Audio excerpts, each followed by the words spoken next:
Hey, good morning and welcome to the Microsoft Virtual Academy Jumpstart for Microsoft Intune. This Jumpstart is part of our Enterprise Mobility Core Skills Jumpstart series, and today we're going to be getting inside of what you guys need to know about Microsoft Intune in order to be able to really manage the environment and understand everything that's happening inside of the environment. This is the core skills and it is a Jumpstart, so the pace is going to be pretty quick all the way through the entire day. If we take a quick look at the agenda for this course, we're going to start off looking at why Microsoft Intune.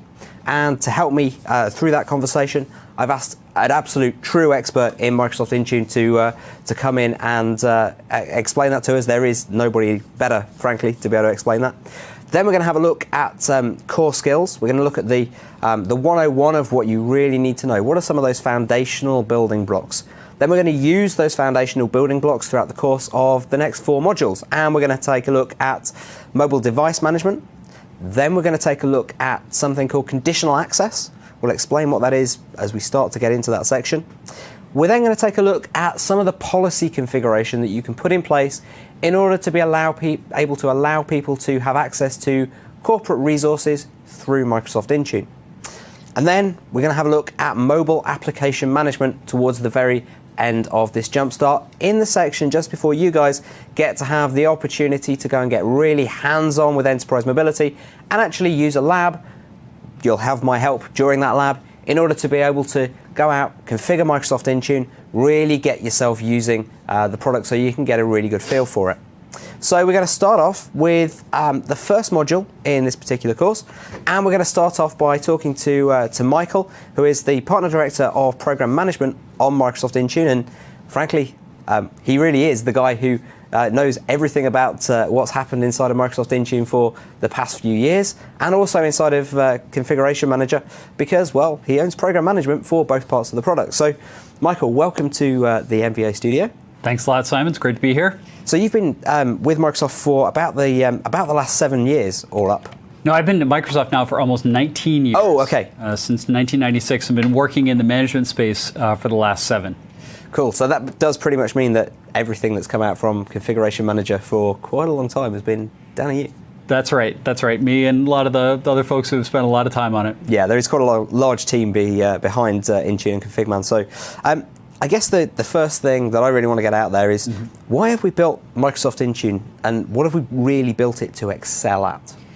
So it's interesting. We've been on a journey with Intune for the last 5+ years, and when we started off, the core idea we had is, could we actually do PC management from the cloud? Could we do PC management so that you wouldn't need to deploy any infrastructure within your enterprise and still get all the controls that IT needed to make sure that the employees could really be productive? So the first waves of Intune, and then initially we called it Wave 1, and then we went to Wave 2, and then we switched to letters, and then we switched to another numbering scheme. But way back in Wave 1, we'd really thought about the PC management of Windows XP and Windows 7 from the cloud, which was a really radical idea back in the 2010 timeframe. And then later, probably after the first wave, we looked and said, well, the devices that people really are trying to manage that are internet facing are mobile devices. And at that point, we really tried to switch the focus of Intune from being a PC cloud-based infrastructure management system to really managing those mobile devices with EAS and then with inbuilt MDM systems that started to exist on iOS and then later came along inside of Windows. And we also then really changed our focus to think about Intune as a standalone service that people would go to really thinking about how to unify the infrastructure to manage both PCs and mobile devices by integrating that Intune service with System Center Configuration Manager. Because System Center Configuration Manager has been just a tremendously successful product for Microsoft, and we know that a large fraction of the world's PCs run on systems that are actually controlled by System Center Configuration Manager infrastructure. So with System Center Config Man being such a fantastic product, actually, and I've been using SMS since SMS 1.2, actually. So Config Man for quite a long time. Yeah, I've been a long time customer now. I'm, I guess, poacher turned gamekeeper at this point. But let's just kind of think about. I think there's probably a better analogy there. Yeah, there possibly is, actually. There's, that's possibly something that the LCA will have an issue with. Oh well, never mind. But why don't we just take Configuration Manager and just, I don't know, run some servers in the cloud that are running Configuration Manager? We actually did a lot of re-architecture. That's right. It's a deep question. We could spend the remainder of our time just talking about the trade-offs on that. I mean, fundamentally, I think that if you look at, what's the difference between System Center Configuration Manager and Microsoft Intune today, one of the big differences you'll see is that System Center Configuration Manager is, to some degree, really all about the client. We build a client for System Center Configuration Manager to push onto the device, and then we have infrastructure that actually controls that client. Whereas Intune is really mostly talking over protocols to devices that we actually can't put agents on. And that fundamentally is a real change in the architecture and the infrastructure of those systems. Also, System Center Configuration Manager has unbelievable amounts of infrastructure built into it to solve very much corporate WAN network topology situations. We worked with an airline who had a problem that they had once-a-week flights that went to a remote Pacific island. And the flight went into the Pacific island, the plane landed, and the airport agent needed to go up and roll up on a cart that was battery powered to the side of the airplane and kind of check people's luggage or check them in. And then when the plane left, they put the cart away and they didn't go touch it for another week. And so the problem was the cart had a PC on it, and that cart had a connection over a satellite line. And they wanted to make sure that they had the right updates on that cart at all times, and it was really the right system. And boy, that's a problem that you're not going to get to with something like Microsoft Intune, because it's really a totally different use case. So we did a bunch of work around WAN optimization and dealing with the difference between satellite links versus classic ISDN links or just regular internet links.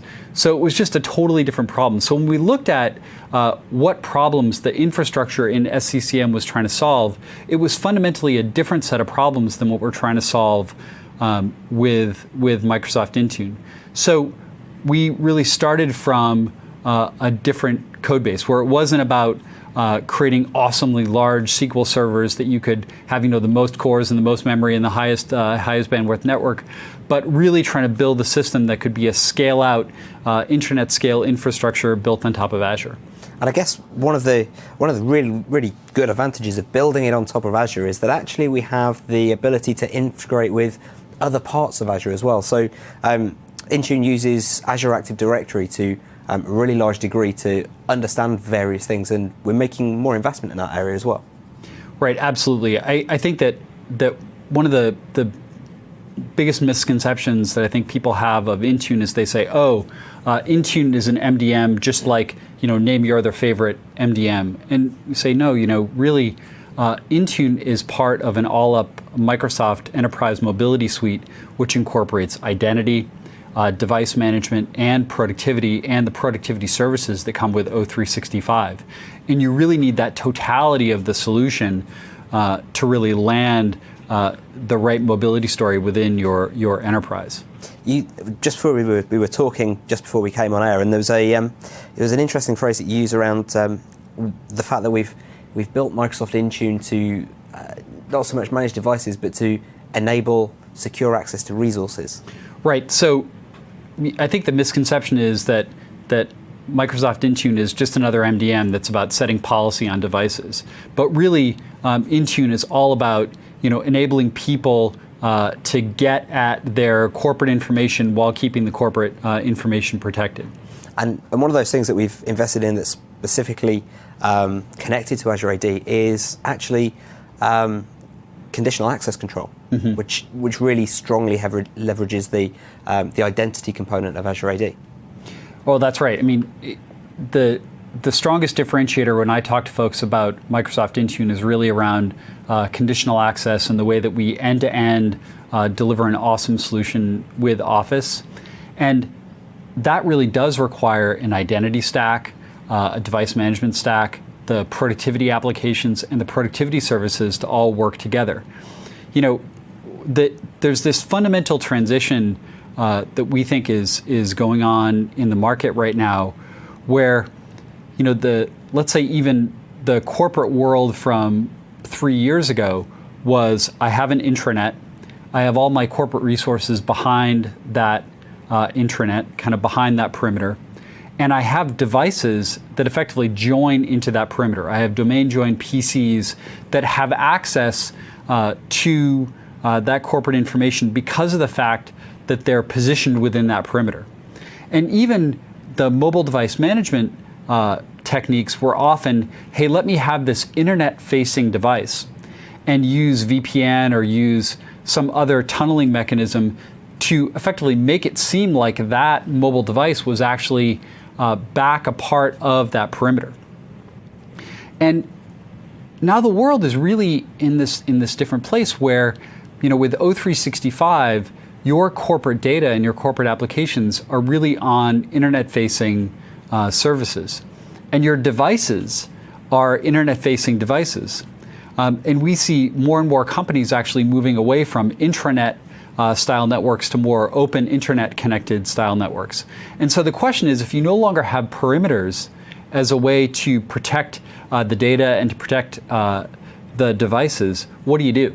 And so the work that we've done across the whole EMS and ECM suites is really about protecting data and enabling mobility in this world without perimeters.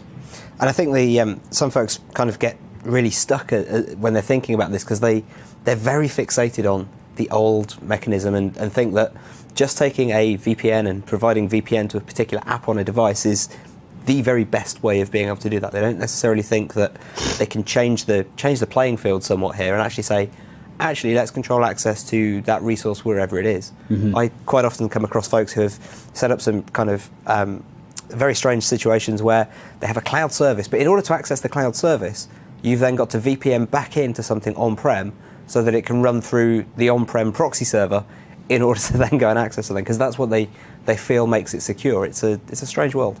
Well, the IT folks who I talk to are super smart guys, and they've well understood the business requirement to keep the corporate data protected. And the mechanisms they use with VPNs or reverse proxies or putting the ADFS server behind the firewall, that's been historically the only way to go protect that data. And we're trying to say that there's potentially a better way to do that, where you still have internet-connected devices and internet-facing services, and you can guarantee that only devices that are well-managed or applications that are well-managed can get access to your corporate resources or services. I mean, because that's fundamentally the business requirement. So it's not, hey, the business requirement is that I have two perimeters and that I do this crazy VPN thing. The business requirement is to keep the corporate data corporate and to not delete kids' pictures arbitrarily. Yeah, that is one way of really getting yourself into trouble, actually, is to delete the boss's kids' pictures off of his device. That's a very bad place to be. So do you think now's kind of like one of the best times for these guys to be learning the new set of core skills that they really need going forward? If the corporate playing field is changing a little bit and we're bringing these new kind of, I guess, paradigms for security to market, I guess there's a bunch of things that people really need to start investing in right now.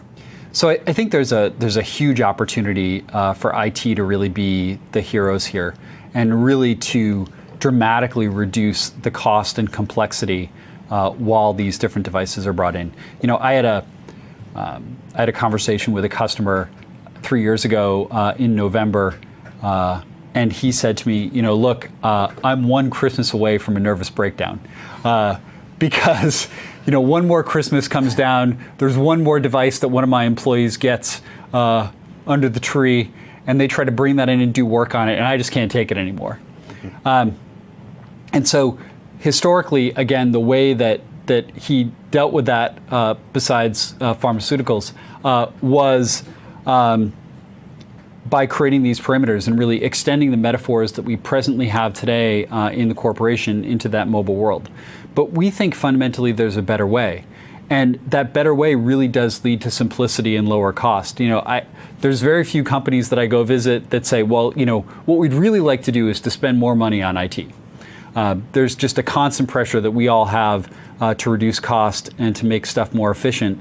And there's a huge opportunity here to really rethink about this world of cloud first, mobile first, and think about how the infrastructure that we've historically built can be really changed and upended and really dramatically simplified while creating really enhanced levels of security and protection.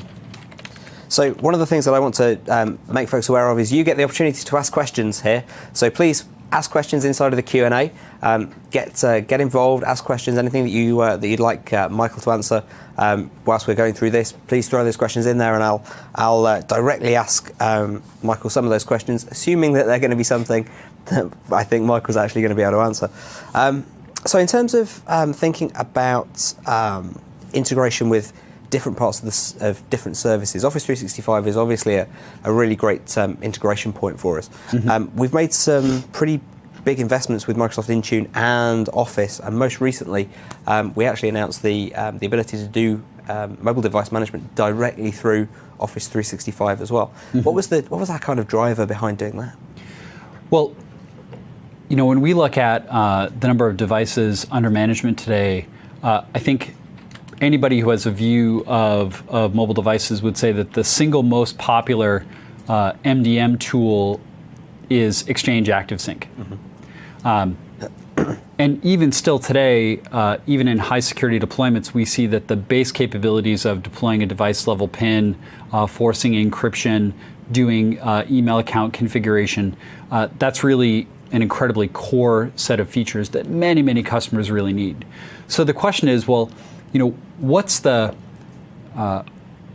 step above Exchange ActiveSync? And the conversations that we had with the leaders in the Office team coming up on probably 2+ years ago, thinking about MDM for O365, they said, we want to extend the capabilities of Exchange ActiveSync, and we have a couple scenarios in mind.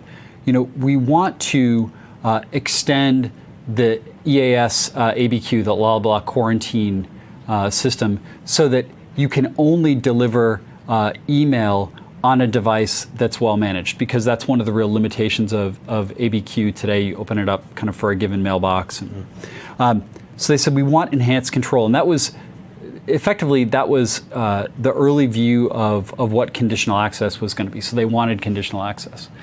The other thing that they wanted was being able to detect if a device was jailbroken. So, and they knew that doing that across iOS devices and Android devices and Windows Phone devices was going to require them, effectively the O365 team, to do investment in MDM in the same way that we, the Intune team, had done that investment. So what we were thinking is how can we take the existing user experience and the existing systems that exist with Exchange ActiveSync today and extend them with native device management and give incrementally more control to the admin without turning them all into device admins. I mean, in effect, with the MDM for O365, it's really targeted towards the administrator who's administering Office and wants to have some control over the devices they manage. It's not really focused on the people who are the device managers who are controlling a broad set of services on that devices, on those devices. So this was a really good way to extend the underlying capability of Exchange ActiveSync while not turning every single Office admin into a device admin. Yeah, I think it's a very interesting place to be looking at it, because as you say, there are so many devices out there that are just Exchange AdminSync managed, and actually that causes you some issues. You can't do, say, a selective wipe on that type of device if it's only managed by Exchange ActiveSync. So it puts it into a really interesting situation there. We've had a question that came in, which I think we've kind of skirted around and answered it a little bit, but I just want to be really crystal clear about it. Okay. The question is, what devices do we actually manage through Microsoft Intune? What are we capable of managing? well, we've mentioned that we actually do manage iOS. We haven't really mentioned anything else. I guess it's kind of implied that we manage Windows. Well, yes. So we manage iOS devices, we manage Android devices, and there's a variant of our agent that's specifically authored for Samsung's Knox standard platform, so we can do some additional configuration on that. We manage Windows Phone devices, and we can manage both Windows RT and Windows x86 devices with inbuilt MDM support, or we have a native, or we have a Intune PC agent that you can deploy on Windows 7 and above PCs to manage through Intune. Yeah, so we really can basically manage almost all of the most popular device types on the market. There's nothing that's particularly out there that we can't really manage at the moment. Well, I mean, people do ask us at times, do you manage BlackBerry devices? And we don't. Yep. Just can't do everything. Yeah. And that's a platform that we've chosen not to support. Yeah. So in terms of what we can actually kind of where Intune fits into the kind of the new cloudy world, one of the things that that somebody's asked is whereabouts could you use Intune instead of some of the traditional domain services that you'd have on-prem? So I guess that question is really asking, in terms of a mobile context, where does Intune fit? Does it kind of, I kind of think of it as being very similar to group policy instead of an on-premises kind of environment. Right. So it's interesting to compare, group policy to Intune, because group policy to Intune is not really the right underlying comparison. You could think of group policy in Windows compared to what we called the OMADM agent in Windows, or what the core MDM properties that are exposed in iOS, because those are the core set of properties that can be managed on the device. And if you look at, well, let's take Windows specifically and say, well, what's the comparison between what you can manage with a Windows 8.1 system with the inbuilt MDM system versus managing that Windows 8.1 system that may be domain joined or is getting group policy commands or is using a full SCCM agent on the device. I mean, typically, to me, it starts from the beginning of the workflow or the life cycle of that device. If you're expecting that on Windows that you have a base image that you're deploying to those devices, likely Intune is not the right place for you. If you want to re-image devices, and if that's something that you find yourself doing quite frequently, if, for example, you have a broad set of very complex Win32 software that has a lot of dependencies that you need the full application model in SCCM to manage, that's likely Intune is probably not the right place for you to go, or it's not best for you to use the Intune service to manage those PCs. I'd use SCCM to manage those PCs. So the other big qualification is, if you look at group policy, I think there's, at last count, and it's hard to even count, there's probably more than 20,000 group policies that are accessible in the system. I used to work on Internet Explorer back in the late 90s and early 2000s, and I think just in Internet Explorer there's more than 5,000 GPO settings. And those settings are not all obviously exposed through the inbuilt MDM agent in Windows. For better or for worse, we're really trying to reduce some of the complexity around managing those endpoints. So again, if your workflow starts with imaging, likely in SCCM. If you're looking for really granular GPO control to have kind of tight lockdown, another way to think about it is, if your devices that you're managing to on Windows, if you're likely pushing people to standard user and they're not admin on the box, that's likely not. You want more control on that device than maybe the inbuilt MDM system would give you. There are some cases where you can use standard user with MDM, but that's an interesting trigger point to look at. And then just the mass of software that you deploy. If it's really simple software, or you're deploying universal apps, that's reasonable. If you have software that has heavy dependencies, heavy codependencies, you likely need a more complex app model that you get with SCCM. And just talking about the app models a little bit, obviously the app model is completely different from mobile devices. And that kind of brings us to the world of mobile application management as well. That's one of the areas that you're making heavy investment in Microsoft Intune right now, is the mobile application management. One of the questions that we had inside of the chat from, I'm sorry, the name's gone off my screen right now, otherwise I'd say your name. But one of the questions we had was, when you add mobile applications to a managed device, say iOS, do they get containerization? Does that actually kick in? And the answer is yes, but how do we think about that? Well, so this is actually a really great question. We talk about this internally all the time. I think about it like concentric circles, where kind of at the first level, and let's talk about iOS, because iOS and Android are really different beasts. So I'll reserve my comments to iOS for now. So with iOS, kind of at the core of that circle is a store-delivered application. So let's say I go to the store and I install, OneNote from the store, right? Just as an end user. Yeah.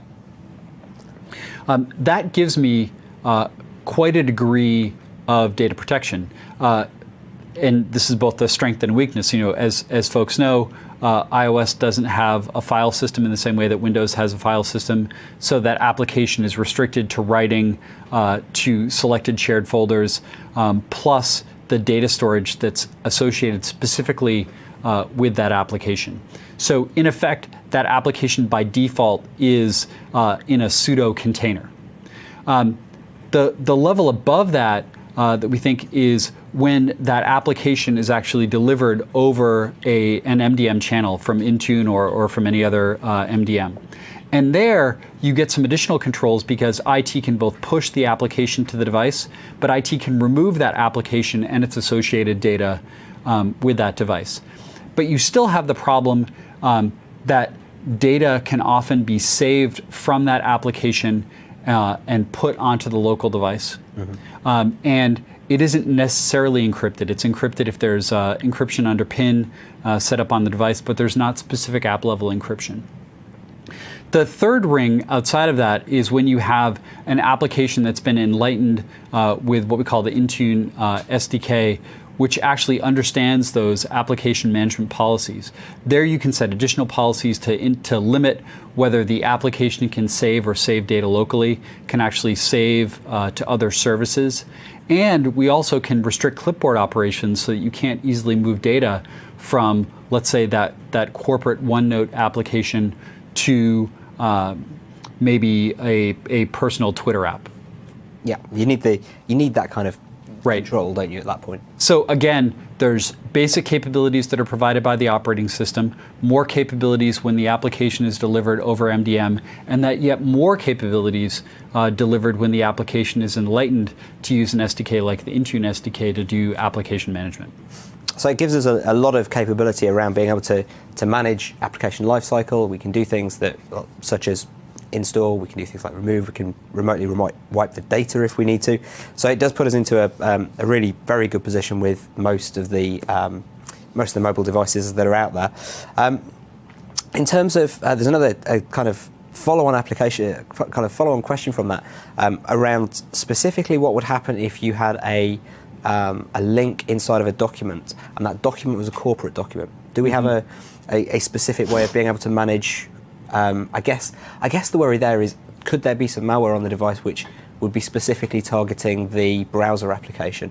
Right. Something that fits into that space. Right, absolutely. So we have on both iOS and Android, we have what we call the managed browser, and for those enlightened, that third tier of applications, you can indicate whether links from that application that would otherwise start a browser, whether they open up only in the managed browser. And that managed browser is a special type of application that actually is enlightened with the Intune SDK, where those same corporate data policies can be applied to it.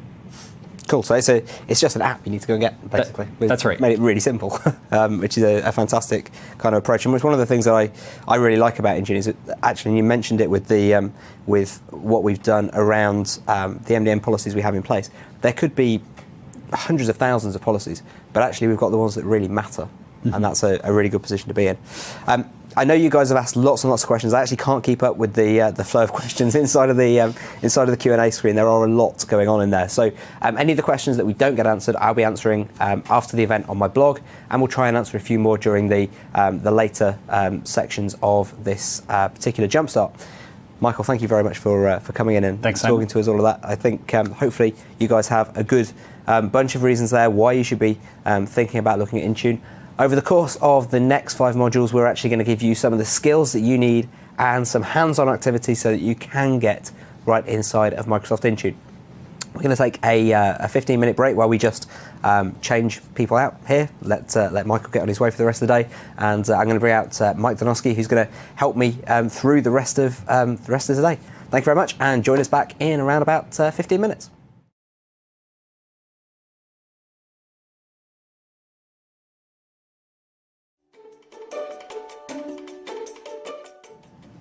Hello and welcome back to the Microsoft Intune Virtual Academy Jumpstart. We are going to be taking a look in this section at Microsoft Intune Core Skills 101. We're going to level set on some bits of information that you really need to have in your head before we continue through the rest of the modules inside of the course. However, before we get there, I want to introduce my awesome co-presenter for this course, Mike Donoski. Mike, tell these guys about yourself a little bit. Yeah, so I am on the Intune team, working in, it's called the CXP team, the Customer Experience team. What we do is we work with the support team to make sure that the product is supportable, make sure we have some quality there, and then also help with some of the escalations that they have. Before that, you may recognize me from some Windows Phone stuff that we were working on. I was doing Windows Phone Tier 3 customer support, and also getting out and helping some of those customers who are starting to actually tackle deploying Windows Phone and Intune and some good MDM, EMM goodness. So that's where I'm coming from. Cool. So during the course of this module, we're actually going to take a look at explaining some of the acronyms that you'll find inside of this particular space, help you level set with those. We're then going to bring in some of the identity concepts that you'll need to be able to understand in order to be able to successfully manage Microsoft Intune. We're going to talk about how you can integrate it with Configuration Manager in a hybrid configuration. Most of what we're going to cover inside of this course is going to be using Intune standalone rather than hybrid. But in terms of things that you can do there's also some on-prem connectors that you might want to know about if you're going to be doing things like integration with Exchange, with certificates that you'll actually be able to deploy from Intune in order to have some of that behind the firewall kind of involvement. Then we're going to take a look at some of the things that you need to know around device applicability. Certain things don't apply to all devices, as we kind of hinted to a little bit earlier on with Michael. Then we're going to have a look at users, what you do in terms of user management inside of Microsoft Intune. And we're also going to look at licensing, not from the point of view of how do you buy the product, but how do you apply the licenses to make things become actually usable inside of the Intune environment. So to start us off, we're going to talk about Enterprise Mobility Management, or rather the acronym SOUP that is Enterprise Mobility Management. Yeah, so if you've been following the space for the past few years, probably what you're most familiar with is down here on the bottom left. We're talking about Mobile Device Management, or MDM. You hear MDM thrown around like everyone knows what it means, but some people get caught up with it. And then basically what started happening is as these products started evolving and adding more features, you get things like mobile application management, where you're now deploying applications, controlling those deployed applications. And then moving over, we've got mobile content and information management, which is really how do you handle your data? How do you get stuff, how do you get data to your device, protect it while it's there, and then make sure that the user can access that data from the cloud or from wherever it is stored. And so the term we use to sort of describe this entire large scenario is Enterprise Mobility Management, or EMM. You'll hear that sort of talking about all of the different features that are for essentially a non-domain joined device, as Michael was talking about earlier. A mobile device that's roaming, how does it get data? How does it stay secure? How do you tackle all of those questions? Yeah, and if we start to think about where Microsoft Intune actually fits in to this particular piece, Microsoft Intune is kind of our enterprise, our mobile device management and mobile application management part of the story. Additionally, there's the MCM and the MIM parts of the story, which are really filled in by OneDrive as part of Office 365. So we kind of integrate everything back together to form quite a holistic solution. So Intune is our answer to the EMM question, but we also need to be thinking specifically about how identity interplays with Microsoft Intune as well. And we have to very carefully think about the way that we're going to be doing our deployments of Microsoft Intune, because there are components that we want to be going and deploying on premises, and we do need to decide up front what we're going to be doing and what we're going to be deploying. If we want to be doing a configuration where we're going to be in hybrid mode, integrated with Configuration Manager, then actually we need to have made that decision up front as part of our architecture discussions with the business around what we're doing with ConfigMan. So in terms of identity, we actually leverage and heavily lean on Azure Active Directory in order to be able to provide the identity for Microsoft Intune. In fact, if you are joining us from our previous episode of this Jumpstart series, you'll actually already know a lot about Azure Active Directory.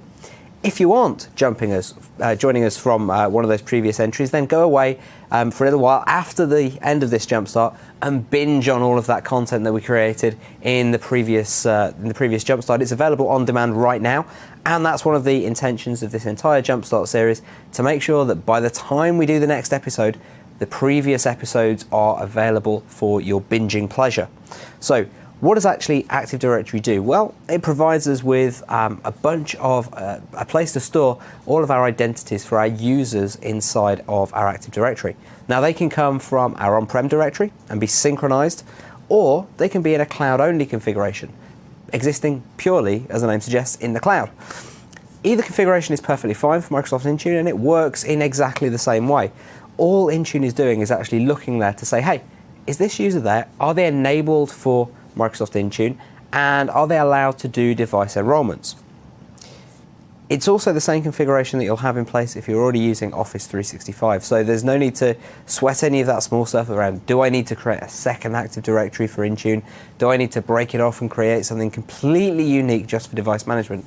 The answer is absolutely not. It's all completely integrated together. What I would suggest you do, though, is actually have a second tenant, as we actually call them for Azure Active Directory, which is your test tenant. It's your lab, because you want to be testing things out in a non-production environment as much as you possibly can to make sure that they're working in the way that you're actually setting this stuff up. You want to mimic that, obviously, as closely as you can to your production environment, but you also want to make sure that it's not using things like the exact same domain names. That kind of stuff really isn't going to work. So you have to be a little bit careful with that. We see when we talk to customers, a lot of the feedback that we get is that big first hurdle of how do I get my users into the cloud so that I can start using cloud services with them. So like Simon said, if you're already using Office 365, you've already cleared that hurdle. If you're thinking about using Office 365, you're probably already starting to think about how do I actually engage the cloud? How do I get my people out there? And sometimes it might just be, if you're a small company in an on-prem domain, just export your users out to an Excel file and load that up. You can do a bulk add straight into Intune. And if you do that in Intune, it's kind of confusing because there's a lot of portals and a lot of our cloud services. When you do that in Intune, it's actually just creating Azure AD users. Yeah, and that's a really great way to be able to actually build out a test tenant as well, is to take an export to a CSV and be able to import it. Also, you don't have to have implemented synchronization. It is possible to have it completely standalone and have users just have to remember 2 usernames and passwords, but there's a lot of advantage for actually integrating the two things together. So when we start thinking about hybrid configuration, the very first thing we need to do is to set up the MDM authority. So this is another thing that we get a lot of case volume on. And what it is essentially when you create a new Intune tenant, where you're basically adding that service on top of O365 if you're already using that, or if you're just creating a new test tenant, one of the things you have to pay attention to, and one of the first early steps you're going to do, is set your authority. And if you're just going to use cloud, that's fine. Go ahead and you can go in through the Intune portal and set your MDM authority as Intune. If you're planning on going to ConfigMan later, though, Configuration Manager, for the integration and installing the Intune connector role and all that stuff, don't set your authority for standalone yet, or standalone being the cloud only just through the Intune portal. Because what's going to happen is there's no easy way for you to by yourself go ahead and change that over later. If you want to use 2 tenants for testing, test something out in standalone, and then integrate it with your config-man later, it's a great idea. Just like Simon was saying, be sure that you have your domain names you want to use straight before you start digging into that stuff. So that's what we're saying here. Just be sure when you're setting the authority of the tenant. A lot of times people are, oh, yeah, I'm clicking through. Okay, I just set my tenant for cloud, and this was going to be my domain for config-man hybrid. And of course, each of them have their benefits and drawbacks depending on which one's right for you, and there's tons of content out there to help you make that decision. Yeah, there's an absolute load of content on TechNet actually, and we'll give you some links a little later on in so that you can actually find out some of the places where you need to be thinking about how do you make the decision.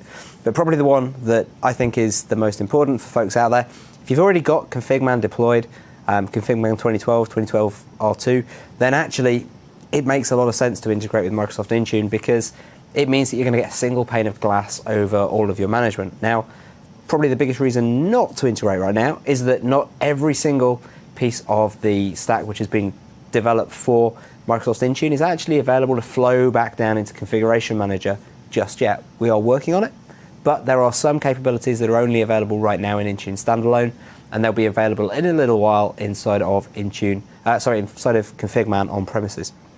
When you actually go through the course of doing the lab at the end of the Jumpstart today, you'll actually go through the process of setting the MDM authority as well on your Microsoft Intune tenant. So we're not going to dive into too much more detail here, but you'll get a little bit more of an idea as we move into that section. I also mentioned some of the on-premises connectors that we can have that are available from Microsoft Intune. Now, there's a couple of these which really make life a heck of a lot easier for you. The first one is that we have the ability to, as I was talking about with Michael, do conditional access. Conditional access involves us making sure that a device is, I guess, healthy in terms of MDM capabilities before you provide access to your email. Now, if your email, for example, is on premises using Exchange, then you'll actually want to go ahead and get hold of the Exchange the Exchange connector for Microsoft Intune. It's just available through the Microsoft Intune portal itself, so it's pretty easy to find. You need to be running Exchange 2010 SP1 or later on-prem in order to be able to use that. If you're using Office 365, then obviously we've already deployed all of that for you, so we can just connect with the service-to-service connector, and there's nothing to deploy on-prem in that particular case.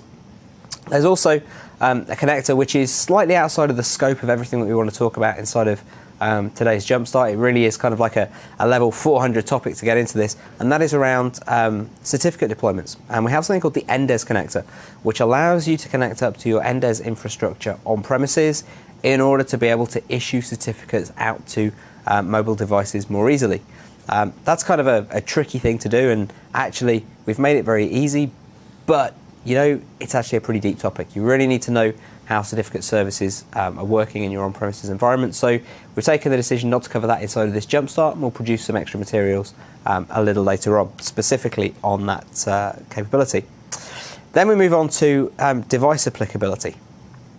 So something to notice, and something that you'll quickly see if you use standalone when you start managing devices, is that not all the policies really support every device. Mm-hmm. For example, you can't disable Cortana on an Android device. Yep. But as you start digging in, you'll see things like just some of the features of each platform. It doesn't really mesh up as well. And what we see a lot of the times in the hybrid configuration with Configuration Manager is the person goes there, they go, cool, I'm going to create my first policy, I'm going to go through and I'm going to click all these buttons. Yes, I want to do this. No, I don't want to do that. I want all these different settings, and then they go and they hit and they deploy and they call us up because they say, hey, I've deployed this policy and I don't see anything on the device. Mm-hmm. And usually, so in the hybrid configuration, you have to actually go back in and look at the platform applicability report. And that's going to give you a summary of which settings are actually going to work on the devices that you're deploying to. It's a little easier in standalone Intune. It's going to tell you right next to the setting. So if you're looking at it and you want to say, hey, I want to disable voice recording, you can go in and see, okay, I know this is going to work on the platforms that I intend for this setting to land on. And how that works is each device supports certain settings, And in the Windows space, what we use are configuration service providers, or CSP. You'll hear us throw around the word CSP. If you stick around with us for the rest of the day, it'll be your new favorite word by the time we're done. But that's really what determines what's possible on the device for management. So if someone goes out and they develop a new feature for Windows, on the second hand, they're going to go and they're going to develop the CSPs to control that, so that the Intune team can then go and create features in the UI to actually manage those features. And so we're going to show you how to actually find those CSPs, and you can actually, if it's not quite written in Intune yet, you can go ahead and still manage that feature. That's going to be massive in the next year or so when we start seeing new Windows 10 features flow out. Hopefully a lot of you guys are on the Windows Insider program and seen some of those cool things already.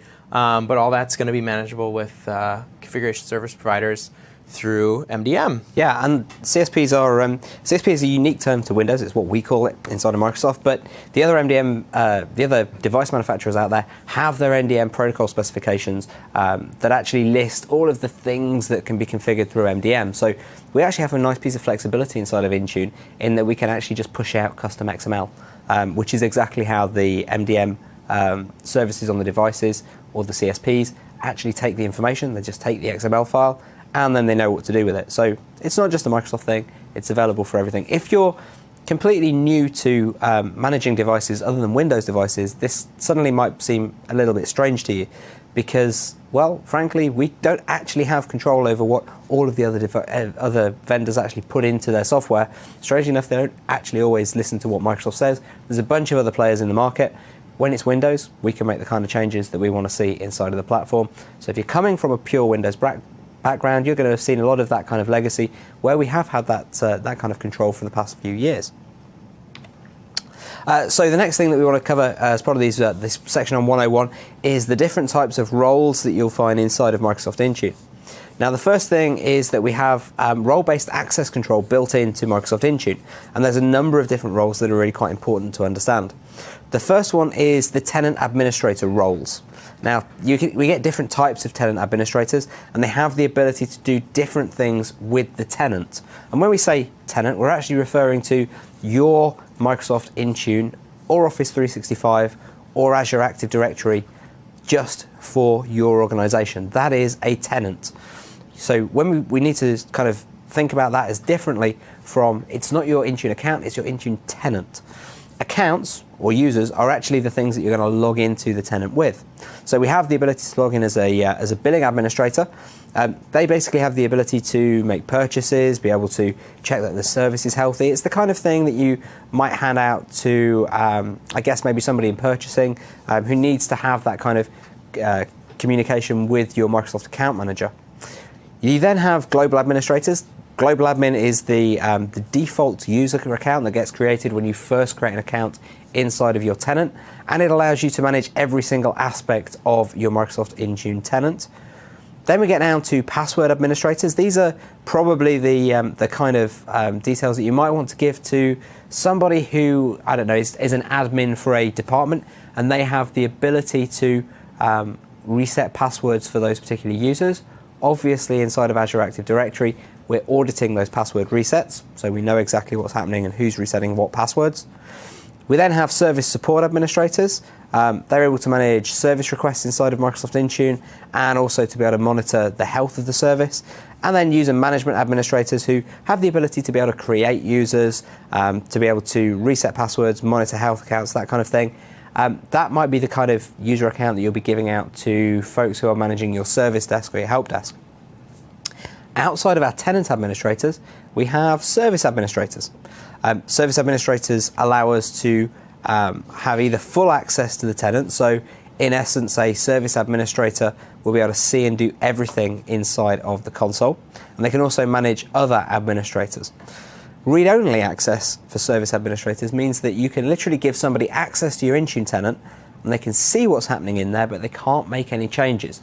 So that could be really kind of a nice way to give training wheels to somebody so that they can start to understand what's happening inside of your organization, but not actually inflict any poorly thought out changes onto any of your users, thus creating additional service calls. And then finally, we have a very special type of user account, which is the Device Enrollment Manager account.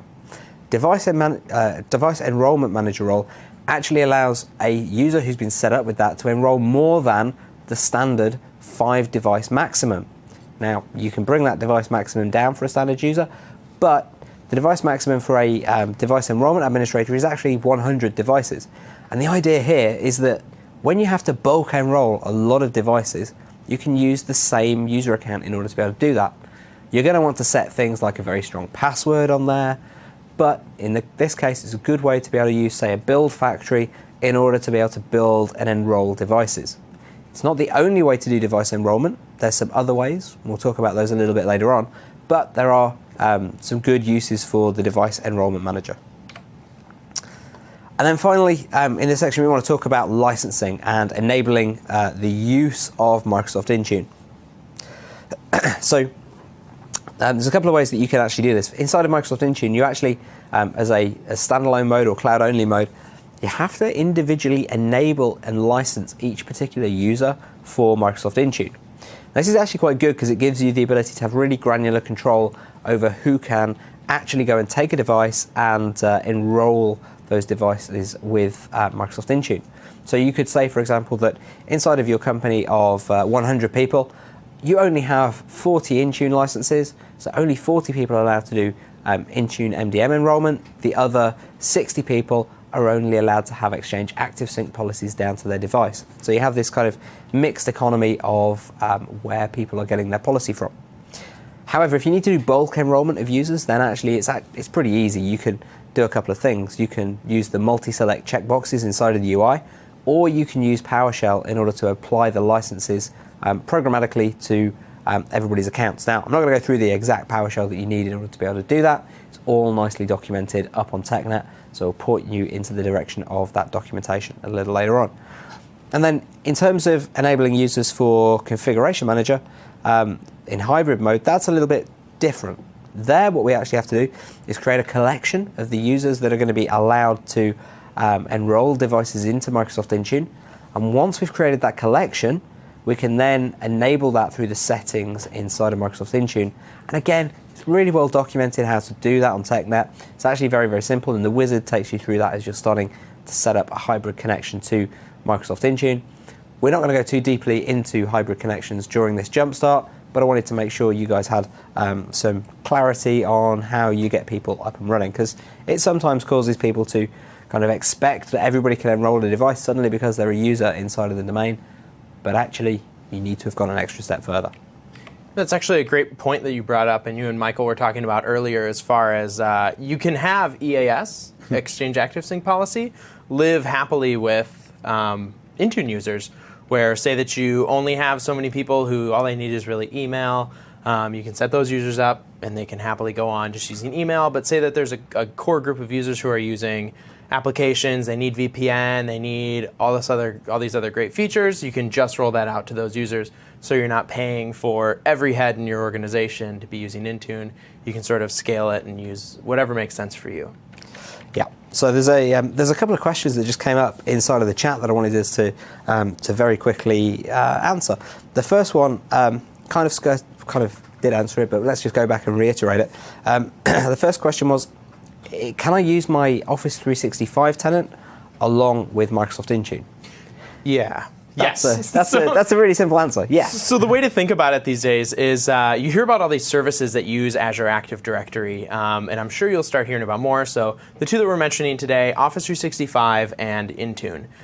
There's a few more that you get with the EMS suite. You've got Azure RMS and Azure AD Premium, Azure Active Directory Premium. And the way that I generally think about this, and the way it finally clicked for me, is you think about Azure Active Directory as a box, and that holds all of your users. And then you're thinking, okay, well, what services do I want to light up for these users? I want them to be able to have a productivity suite. All right, cool. These users are lined up for Office 365. Oh, I also need to manage these devices? Okay, now here's another service that lives on top of this core system of Azure Active Directory, and now they're using Intune. Yeah. That's the way I think about it. Yes, you can use them together. You can use them separately if you want, but you can't tie them to the same Active Directory. You'd have to create a separate tenant. People have multiple logons. It gets pretty hairy pretty quickly. Yeah, and there was another question as well, specifically about using Azure AD tenants. Excuse me. Can you have two separate Microsoft Intune tenants talking back to just one Azure AD tenant? And the answer there is no. Actually, that's one of the things it's one of the things that's actually very difficult to do. There's actually a one-to-one connection between an Intune tenant and an Azure AD tenant, and between an Office 365 and an Azure AD tenant. There's only a one-to-one connection that can occur there. On-prem with Azure AD, you could have a one-to-many connection to multiple Azure Active Directory forests in an on-prem environment. But one of the things we're trying to do with everything that we do inside of the cloud is actually to simplify your life as much as possible, whilst giving you as much flexibility as we possibly can as well. Another question that came up inside of the chat was, what's the approach for when I can wipe devices but not delete the information on the device? Well, we're going to get to that a little bit later on, so I just wanted to clear that up. And we've also had a bunch more questions about integrating Office 365 and Microsoft Intune as well from an MDM point of view, and all of the recent announcements about MDM in Office 365. Where is it? How do I do it? Where are the locations? So we're going to show you that in a module in a couple of minutes' time as well. So that brings us to the end of this particular module, though. So we've actually gone through some of the acronyms that you'll find inside of the EMM space, and hopefully help you identify some specifics around that. We've talked a little bit around how identity interacts with Microsoft Intune, and we've talked around how you can integrate with some of the on-premises components. We'll do a little bit more of that a little later on as well. We've also talked about some of the device applicability, how you can find out information about what devices are actually going to be taking which particular settings from Microsoft Intune. We've also covered users and licensing of those users inside of Microsoft Intune. So we're going to be back in just a couple of seconds with another module. So hopefully you can continue watching, and that brings us to the end of module 2.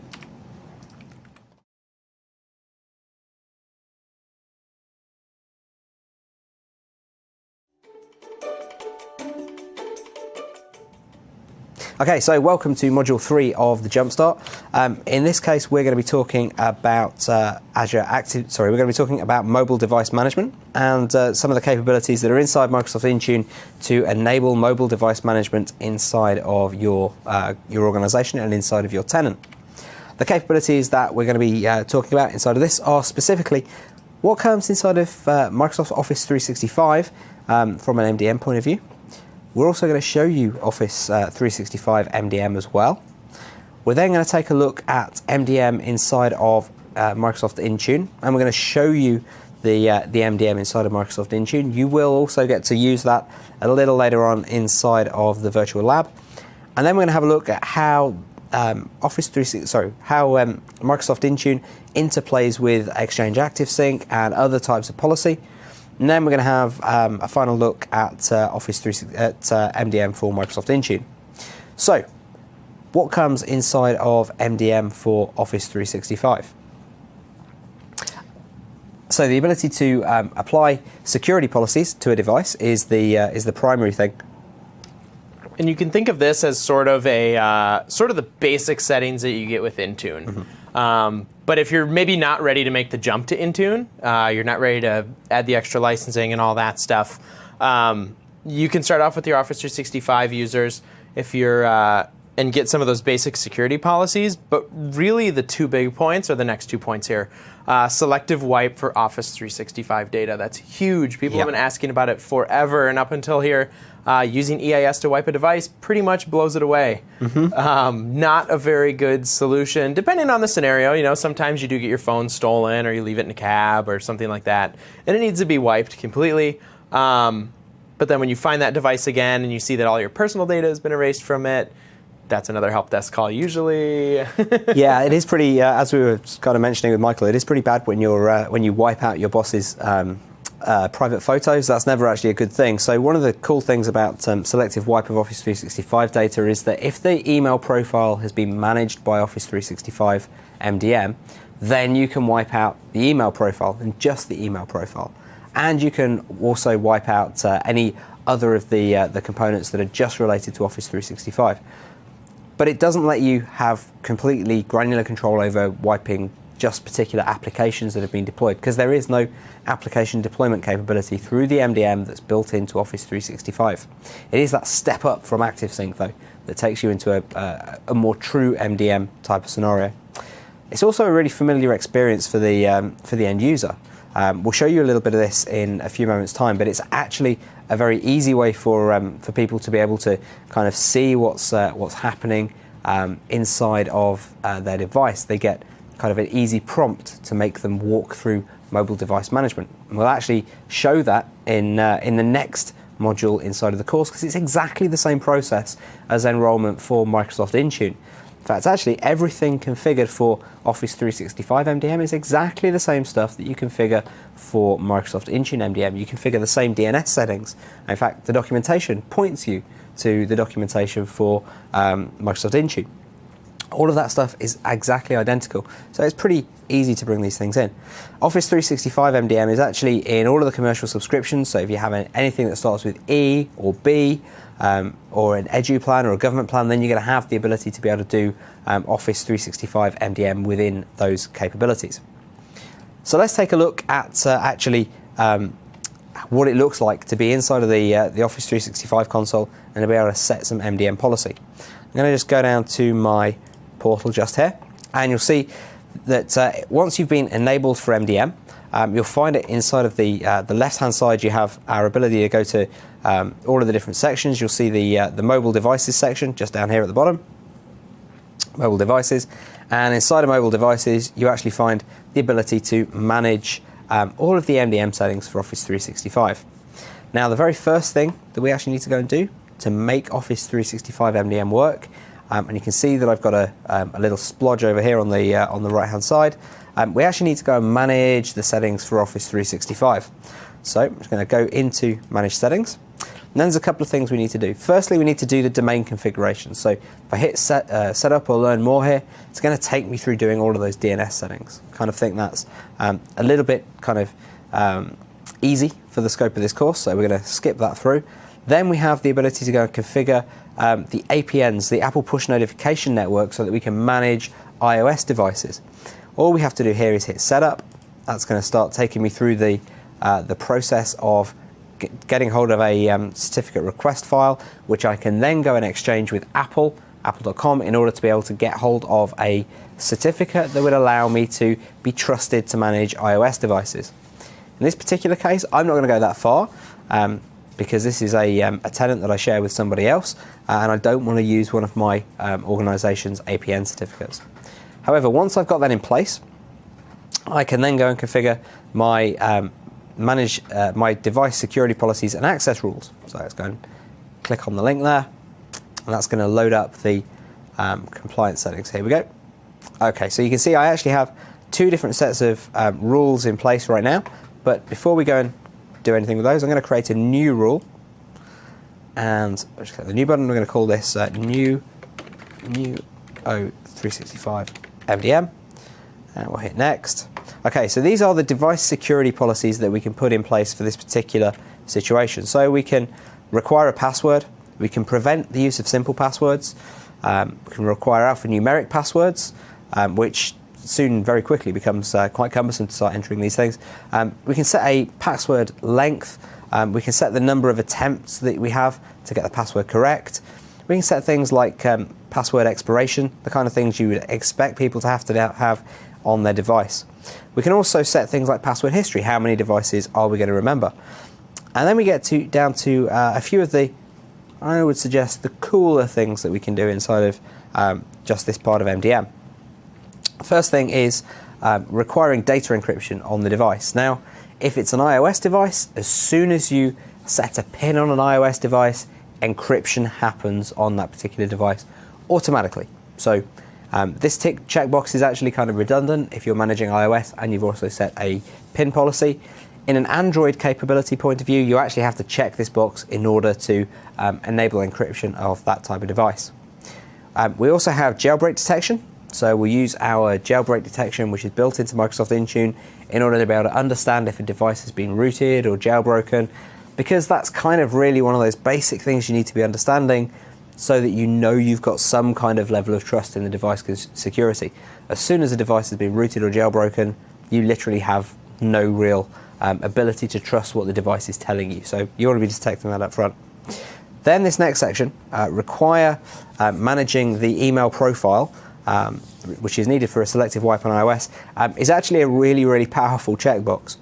In this particular case, when we tick that box, if the user has already set up their own email connection, so they've gone into the settings, they've added an email account, typed in the details of the server, then as soon as the device enrolls and it detects that, it'll prompt them to remove that mail profile. But also, what will happen is, because this is happening through Office 365, we know what the user's mailbox details are. So as soon as you check that box, we will automatically push down a supported mail configuration to the device. So that means that we can then, on iOS, actually remote wipe that email profile and just take out the email data and nothing more. So very, very cool.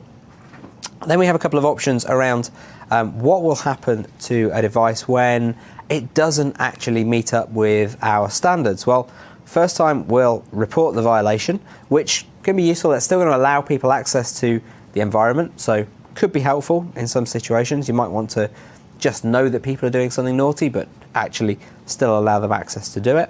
And then finally, we have the ability to block access and report the violation. So we're always going to report bad things. We can block the access, prevent people from having access to any corporate resources if they don't meet the requirements. I'm going to hit next here on this particular policy. Now we need to say what other things we're going to configure on the device itself. We could require the backup to be encrypted. We could say that we don't allow photo synchronization. We could block screen capture, probably a pretty useful thing to be able to do. And we could turn off removable storage and Bluetooth devices if we want to. Something to note about that screen, and something that we brought up a little bit earlier, is that it doesn't necessarily, so right there on require encrypted backup, that might not be applicable to, well, this is for iOS. There's a really good TechNet article out there that tells you which devices support which of these settings within the MDM management within Office 365. Yeah, and it is very well worth diving into that that particular piece of information as well, because you do want to know exactly what's applying to where. Then we have the ability to then go and deploy the policy. So we're going to need to say yes here if we want to go and deploy out to a group that we've created in advance that contains the users who we want to deploy the policy to. So let's just go ahead and quickly see if we can find a group. In fact, actually, I can't remember the name of a group, so we'll skip through that process. Hit next. That's going to say we need to provide one. It literally is a case of hitting next there, and then we will have our policy deployed. So in this case, we deployed a policy called lockdown. So we've actually deployed that policy out to some devices. Let's go and take a quick look at it. And we can see that in order to see what the access requirements are. So in order for this device to have access to any particular pieces of information stored in Office 365, we need to have the password in place, we need to have a password length, they have to have changed the password within 41 days, we also have to have pushed down the email profile. So literally, if the device doesn't meet this set of criteria, they won't be able to have access to any Exchange email or anything stored on SharePoint on that device through the applications. Let's go ahead and have a quick look at managing the device access settings. And here, this is actually a really useful place to be able to see where the details are going to apply to. So in this particular case, we're actually going to say that if a device doesn't support the application of the policy, then we're going to block access. So in this particular case, Office 365 MDM supports Android back to Android 4.2. So if you had an Android 4.1 device and that was trying to enroll, at this point we'd be saying, no access for you. You need to have a later version of Android on the device in order for us to be able to push down the policy and to be able to manage that particular device. Of course, there are certain groups inside of every company where those folks are the kind of people that well, you want to make sure that they're always working. So you might create a group here, which is just for your the most senior people inside of your company. Is a pretty common way for doing this. You might have some other people who always need to be able to enroll devices no matter what, and we take away all of the restrictions for them if that's exactly what we want to do. So it gives us a lot of flexibility around the way that we do our deployment. Now, when a device actually does its enrollment and we're looking at it for its conditional access, that information is actually stored inside of Azure AD as to whether or not the device is actually compliant at any one point in time. So again, you start to see one of those tie-ins between Microsoft Intune, Office 365, and Azure Active Directory. So that kind of takes us through Office 365 MDM. Let's start thinking about Microsoft Intune MDM. Yeah, so the MDM features within Office 365 really just get you into the game. So you're starting to manage some of your devices, you're putting policies on them. The big thing is that it's a lot. You have your selective wipe, which is massive, but I don't know if, I'm sure a lot of you out there have tried to configure mailbox policy with an Exchange before and realize that it gets quite complicated very, very quickly. So with MDM instead of Office 365, you now have the option to go in and do it per collection, user collection or user group, which makes it much, much, much more simple to have that fine-grained management that you're really looking for. Now, when you're ready to go to the next step and you need really comprehensive device management, this is where we're adding things like application management. We're deploying applications to these devices.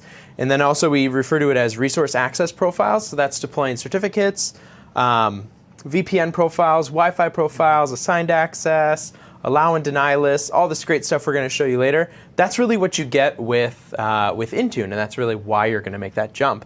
If that's the type of stuff that you're going to want to do in the future, go ahead and hold off right now on setting up MDM for Office 365 until you start Intune going.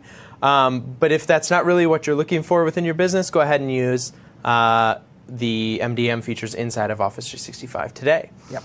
It is still rolling out, so if you don't see it there, just be patient. Yeah, that is actually a really good point. So it is mid-rollout at the moment. Not every single Office 365 tenant has actually been enabled for mobile device management just yet. So if you don't see it inside of your tenant, don't worry, it's coming.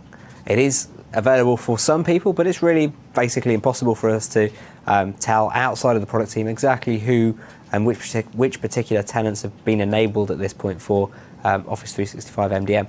But it is coming, don't worry. And the other things you get, resource access profiles, all the extra stuff. Custom settings is a really, really big one that I really like because that allows you to sort of work around and get the stuff that maybe it's not there yet, maybe it's a new feature, you can start testing it today. Yeah. So we're going to go ahead and show you a demo of the Intune. So we just showed you what MDM looks like within Office 365, and here on my screen I've got what it looks like within Intune. Hopefully this is not new to many of you. This is manage.microsoft.com, and we're going to go ahead and deploy some basic policy. So if we're going to go in here to configuration policies, we're going to see what looks pretty similar to what we just saw within Office 365. So I'm actually going to go down here to Common Mobile Device Settings. And here's something that I want to point out because a lot of people skip by this. We have create and deploy a policy with the recommended settings and deploy a custom policy. If you just want to get out the gate and just get a quick policy on a bunch of devices that are enrolled, recommended settings is the way to go. I would argue that you could almost do that without an IT staff at all, like if it's a small business owner who's trying to do that kind of stuff. You basically click Create Policy, and it puts a very basic security policy on all the enrolled devices. It's going to encrypt devices, 4-pin password, the basic stuff. We're going to go ahead and create a custom policy. And this is not creating a custom setting. This is where we're going through and looking at the policies that are in Intune. So we're just going to go ahead and give it a name. No description at this point. Oh, we're actually Windows inside Windows, so let me, beautiful, there we go. Okay, and you can see some of the options that we have here, and you'll see that a lot of these are the same ones that we saw in MDM for Office 365. So minimum password length, simple passwords, all that good stuff. And as I mentioned earlier, to point out the difference between the two, this is that awesome part where you see Windows Phone 8 Plus, Windows RT, Windows 8.1. This tells you directly right here which devices this is actually applicable to. As I mentioned earlier, if you're using the Configuration Manager tie-in, after you go through and click all of your settings, at the end you pick which devices you're going to be deploying to, and then it'll give you a small report telling you which settings aren't applicable.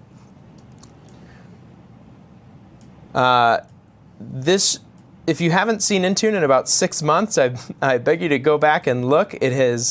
We just keep adding features and features and features. It's pretty awesome. And so once you're done with all of these inbox, ready to go features, you go ahead and hit Save Policy. Request is being processed. And just like we saw on Intune for Office 365, MDM for Office 365, we get to pick our users. You can deploy it out to your collection. You go ahead and hit Add, and it's ready to go. Intune now also, I mentioned, we've made a lot of strides in the past 6 months even. Uses push notifications. So basically what that does is it'll deliver a push package to an enrolled device, which will then tell that device to go check in. So you get policy almost pretty quick. Not instantaneously, but as fast as the internet will allow. Which is awesome compared to some of the old sync times we used to see like a year ago. It was 24-hour sync times, 8-hour sync times. It used to be pretty brutal. It's pretty good now. So that is what it looks like inside of Intune, sort of just to give you that foil between what it looks like in Intune and Office 365. Okay, so that kind of gives you an idea of how it looks, as Mike says, between the two. We're going to go into more detail, obviously, a little bit later as we move through more of the modules. But what about the interplay between our EAS policy and the other ways of managing a device? This actually leads quite an interesting point to a question that came up in the Q&A a few minutes ago around migrating from other MDM providers. What is the way that we integrate with EAS and other policy? So EAS and MDM can work happily together. You have your EAS users. They can go ahead and sign up, create an email profile on their device, pull down EAS policy. It's going to be things like password protection, some basic encryption stuff that you've seen that goes essentially towards all the mailboxes in your environment, unless you go in and do some of those mailbox rules. But most devices, well, all devices, only can have one MDM authority. And what that means is you can't enroll in Intune and AirWatch or Intune and MobileIron or something like that. It has to be one. And so that's just something to keep in mind. You can't really do both at the same time. Yeah, it's one of those things that comes up time after time when people are looking at migrations. They've decided that Microsoft Intune is the thing that they want to move to. They want to move to EMS. They find that EMS is a better deal for them with better features than one of those other products. And they're kind of thinking, how do we get there? Can Microsoft Intune just remove the other products for me and everything's going to be good? Well, the answer is no. Unfortunately, we can't. We're constrained by the abilities of the device. So if we want to take an iOS device and remove somebody else's MDM, that's actually got to be initiated either by the user, if they have the permission to be able to do that, or by the previous MDM authority, because we can't have multiple MDM authorities on the same device. So when you're thinking about your migration strategy from another product, you actually need to build that in. How do we do the unenrollment from a previous product to move to Microsoft Intune? If you, once you've actually applied policy to a device, there's also how does a policy get updated or refreshed is one of those things that kind of comes into play. And we'll talk about that a little bit later on when we specifically cover the module on policy, because there are some things that you have to think about that can lead to device tattooing, where something is actually stuck on a device because nothing is, other than a complete unenrollment of a device, is going to refresh that particular policy. Okay, so that takes us towards the end of Module 3, and we're coming up on the module summary. So we've had a look at Office 365 MDM. We've had a look at what it means to be able to go and make configuration changes in there. We've also had a look at what we can do through Microsoft Intune and where policies are the same, where they differ. And we're going to go into policy a lot more in the next couple of modules, but we wanted to give you that particular foil, and we know that Office 365 is on a lot of people's minds from an MDM point of view right now, so we wanted to explain how the two things fit together. Remember, if you've enabled Office 365 MDM, you have to actually give us a call, and we can then change your MDM authority over to be Microsoft Intune, if that's the way that you actually want to be going. So if you're going to be playing around with Office 365 MDM, don't do it on the same tenant that you're using Microsoft Intune for, because that's going to cause you some real issues. So don't go down that route. And then finally, we've had a look at Intune MDM, and we've had a look at how policies interplay a little bit with EAS and other policy areas. We're going to give you guys the chance to have a short break now, and then when we come back, we're going to move into our next module of this Microsoft Intune Enterprise Mobility Core Skills Jumpstart.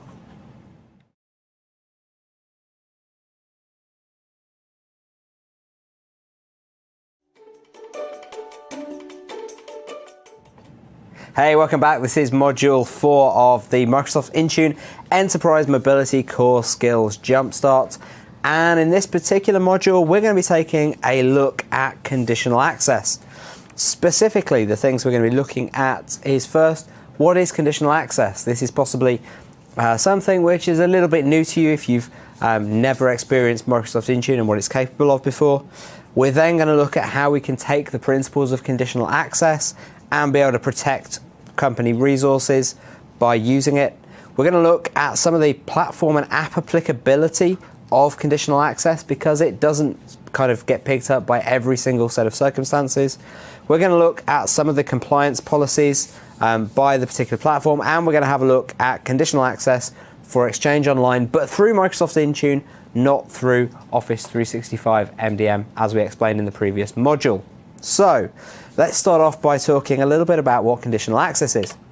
Conditional access is something that we've built into Microsoft Intune, as Michael mentioned in the first module, to make Microsoft Intune this kind of, give it the ability to really move away from just managing devices, but managing access to your corporate resources. So what conditional access does is it says, does your device meet this particular set of criteria? And if the particular set of criteria, which are the same kind of things that we've seen in the previous module with Office 365. So is there a PIN in place? Is it complex enough? Is the device encrypted? Is it rooted or jailbroken? If it matches the criteria that we're saying, hey, actually, there's a PIN, it's not rooted, it's encrypted, whatever you need it to be within the set of the policy, then we're going to allow it to have access to the information that's stored inside of the resources that we're using to protect with conditional access. We've made it really flexible so that you can actually determine which particular users, which particular devices get access to conditional access resources inside of your organization. And it's much more flexible than what we've built into just the MDM with Office 365. It gives you that extra level of granularity and control inside of Microsoft Intune that you expect from Microsoft Intune. So as we start to take a look at this, there is no better way to explain how conditional access actually works than to take a look at it in action. So we're going to switch over now to a demo of conditional access to Exchange Online, and you're going to see something that you don't always see on a Microsoft Jumpstart. You're going to see an iPad. So we're going to switch across to the iPad display, and you'll see here that actually I can see my my inbox email. So this is the email application built into the iPad, and I've already been into the settings on my iPad, just as a normal user might do, and I've added my corporate email credentials. How did I do that? Well, I just typed in my my username, my email address. In this case, that's Laurie. I've typed that information in, and then the device itself has been off, it's done the DNS queries, it's worked out where my Exchange server is, I've provided the password, everything's been good to that point, and it's provisioned access to my Office 365 email inbox. Now, in this particular case though, I have one email only in my inbox because conditional access has jumped in front of my connection and said, hey, your device isn't compliant. It's not got all the right policy in place. You need to go through the process of actually enrolling and becoming compliant. So in this case, it actually tells me exactly what I need to do. 2 steps. Firstly, enroll my device, and secondly, go back and check that it's compliant. So let's just run through that. I'm going to go and hit the enroll your device link just here in the email. We'll see that it opens up a link into Safari, and obviously it's telling me at the very top there that that I need to go and get hold of the Microsoft Intune Company Portal application. So in this case, I'm going to hit open because I've, to save time, already downloaded the application onto my device, but it's just available from the App Store. And now you can see I'm signed in already into this particular company portal with the same credentials that I've used to enroll my device into email. And now you can actually see that immediately I can see the other devices that are known to this account, this Loripreneur account. So see my Android devices, my Windows phones and my PC. And I can also see my new iPad device in the bottom left. So I'm going to go and tap that, and it tells me immediately that my device is not enrolled. So I'm going to hit that link where it says device is not enrolled. It's going to take me through the process of enrolling my device. And this is actually going to set the MDM authority on this device to Microsoft Intune. So in a second or two, it's going to take us back to Safari so that Safari can then proxy us through into there we go, into the install profile screen. This gives me the details about the profile itself. I'm going to go back, say, actually we're going to install it. It's going to ask me for my PIN, which I'll just enter. And then it's going to say, do you want to install the profile? I'm going to go ahead and install that. It's going to generate the keys that are required on the device. Okay, it's now telling me, warning, the administrator may collect personal data, add, remove accounts and restrictions. This is all the information that that actually is built into iOS. We don't actually have control over this particular message. So that's iOS warning me as the owner of the device that some things might be managed by my device manager. I'm going to trust this particular company for device management because I can see that it is my own company in this case. Now that that profile is installed, I'll hit done. I'm going to be taken back into Safari, and then from Safari back into the company portal. Might seem a little bit strange, but on an iOS device we actually have to take you through those different settings in order to be able to take us back into certain things. And what's actually happening at this point in time is that my device is enrolled, and now that that's actually happened and the device is actually configured, if I go in here, even though we still have that exclamation mark, we can see that actually what's going on is that we're checking device compliance. So right now, conditional access is being assessed on this particular device by Microsoft Intune and by Azure AD. So we're actually checking to make sure that things like PINs and passwords are up to scratch. And if they're not, then we're going to tell the user that they need to change something. So here, for example, we might have had a message up here telling us that we needed to set a PIN if we didn't have one. We might have seen a message saying that we needed to encrypt if we weren't encrypted. We might have seen a message that says you need to remove that email profile that you manually added so that we can provision the company provisioned email application. Okay, all of that done. Hopefully it's telling me that my device is in compliance and it was last checked on April 23rd at 11:04 a.m. So that's all good. I'm going to go back into my mail client now. And you can see here that once we've checked that it's already enrolled, it's confirmed. Now notice, the email just went away. Conditional access has kicked in, and I actually now have a situation where any emails that I receive will flow down to my device. We've been approved. That was conditional access in action, allowing me access to Exchange Online using the built-in email provider. So that takes us to the end of that demo from a user point of view. We're going to show you in a few minutes' time how we actually set that up inside of Microsoft Intune to provide that level of conditional access. But it's not just Exchange that has conditional access there. We've also provided conditional access to SharePoint as well. So OneDrive for Business, for example. So if I open the OneDrive for Business app, which is currently being deployed down to my device using an application policy, which again we'll show you a little later on, then actually we would start to see that I have access to that device conditionally as well. Very, very useful. So, Mike, what kinds of resources can we protect with conditional access? Well, this is huge because when you were talking to Michael earlier, he said that the admin didn't want to, or the the CIO couldn't survive another Christmas because of all these new devices. The first thing that people do when they get a device is they go, oh, cool, this button says email. I'm going to go ahead and type in all the emails I know. All right, here's this one, this one. Oh, and here's my corporate one, because why not? And they don't think, hey, I'm introducing an attack vector, or hey, I'm introducing a data leak vector. And so that's where you can stop them and say, hey, real quick right here, we saw that you tried to enter your email, whether it's on-prem if you're using Exchange 2010 or beyond, or if you're using Exchange Online. It's saying, hey, you know what? We know this is your new device. Go ahead and enroll it if you actually want to hold this data on this device. At that point, the user really has a decision. They can turn around and say, oh, you know what? Maybe I don't want my corporate data on this device because my kids are going to have this. It's going to sit on the coffee table. It's not a secure device. I don't want secure data on it, or I don't want a password, stuff like that. That's a decision they get to make at that point. And the other point of entry, like you mentioned, was OneDrive. So someone goes into OneDrive and they say, hey, I'm home for the weekend, but I just got an email on my mobile device that.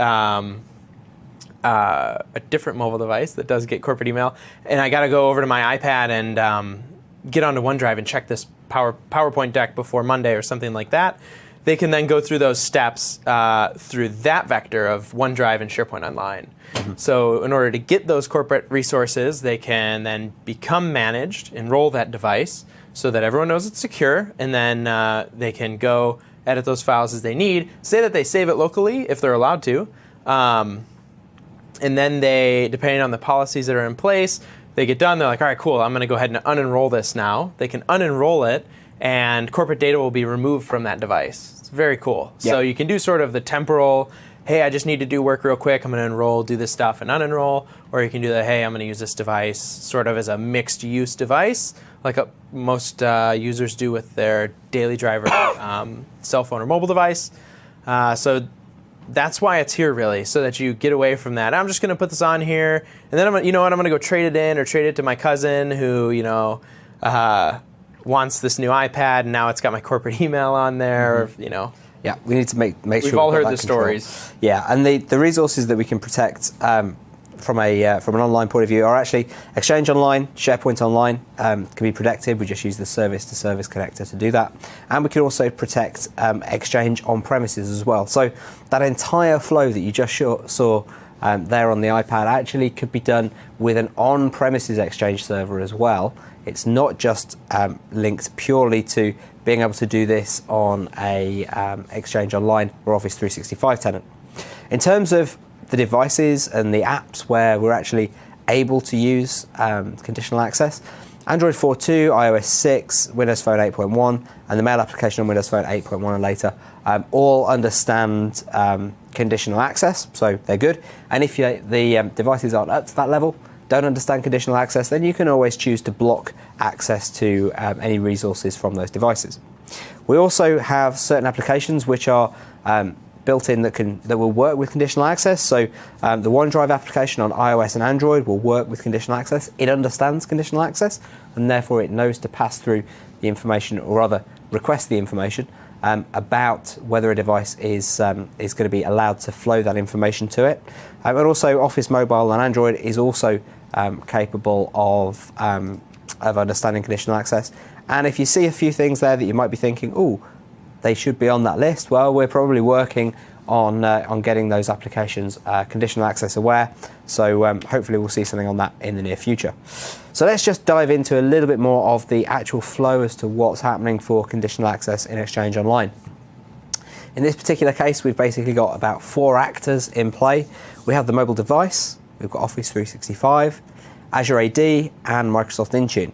And when the user takes that mobile device, the very first thing they're going to do is actually go and attempt to make the email connection. So they're going to go into settings, they're going to manually add their email profile.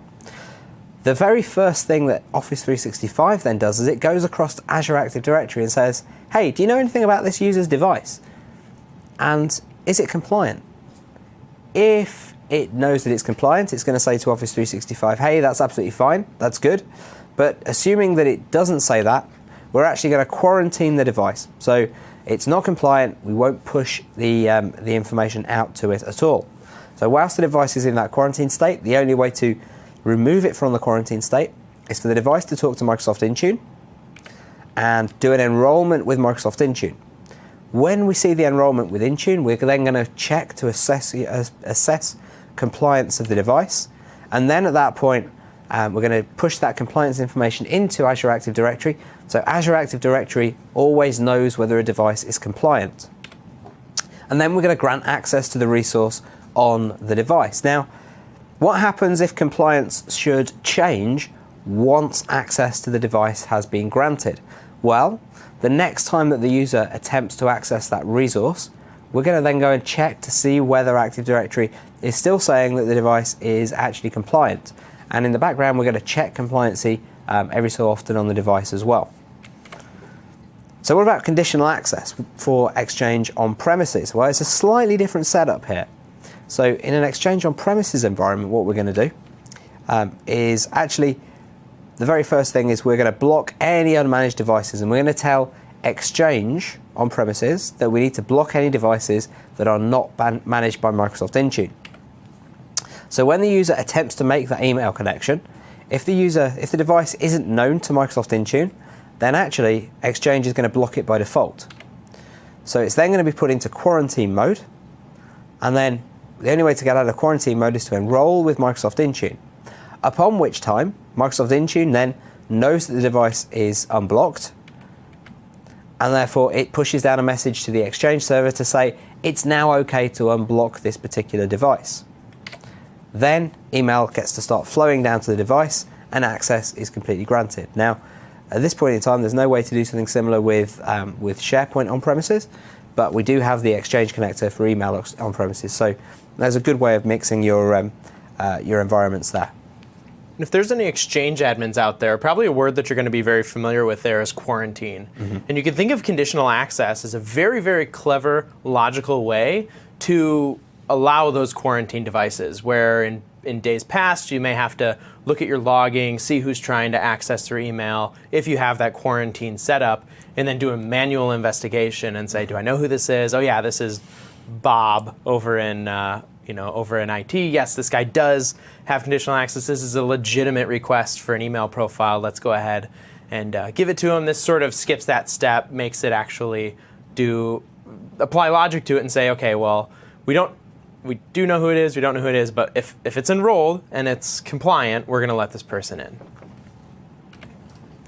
So what can we use inside of Microsoft Intune in order to actually set the requirements that we're going to put in place to say that something is compliant with our conditional access policy? Well, there's actually a good list of things that we can use. So firstly, do we need passwords on the device? Are they going to be simple? What's the minimum length going to be?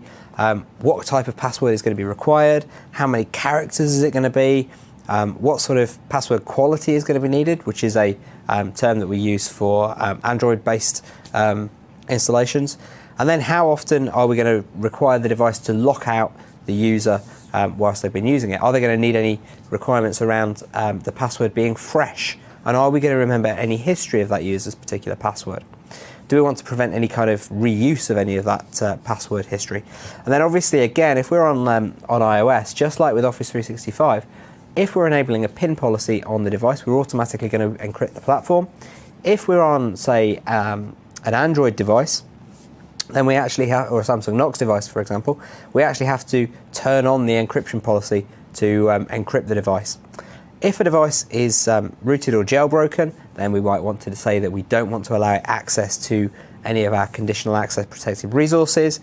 And also, if we've got an email account that is going to be managed by Microsoft Intune, then we need to set that up.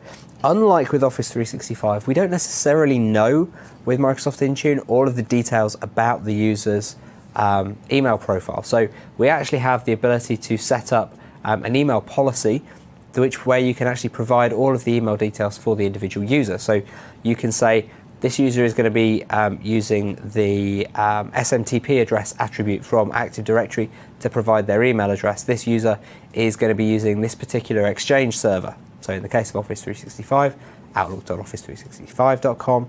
In the case of your on-prem Exchange, it could be, well, anything. So we don't know that information inside of Intune. And then finally, we can also say whether the profile must be managed by Intune in order to access the resources over conditional access. What's really important to notice here, though, is that there is platform applicability again for each one of these particular types. So in some circumstances, we can't actually pull the information off the device to be able to understand whether or not the device is compliant for that particular policy setting. So you do have to have a little bit of an idea as to what settings are being used where before you get to that particular point of the environment. So now we're going to take a look at configuring conditional access to Exchange Online. So in order to do that, Mike, are you going to do this one, or do you want me to? Go for it. I'll do it. Okay. Yeah. So I'm just going to connect into the environment here. 2 seconds while I just go ahead and do that. Oops. And we're just going to be off of my screen while I just type my passwords in.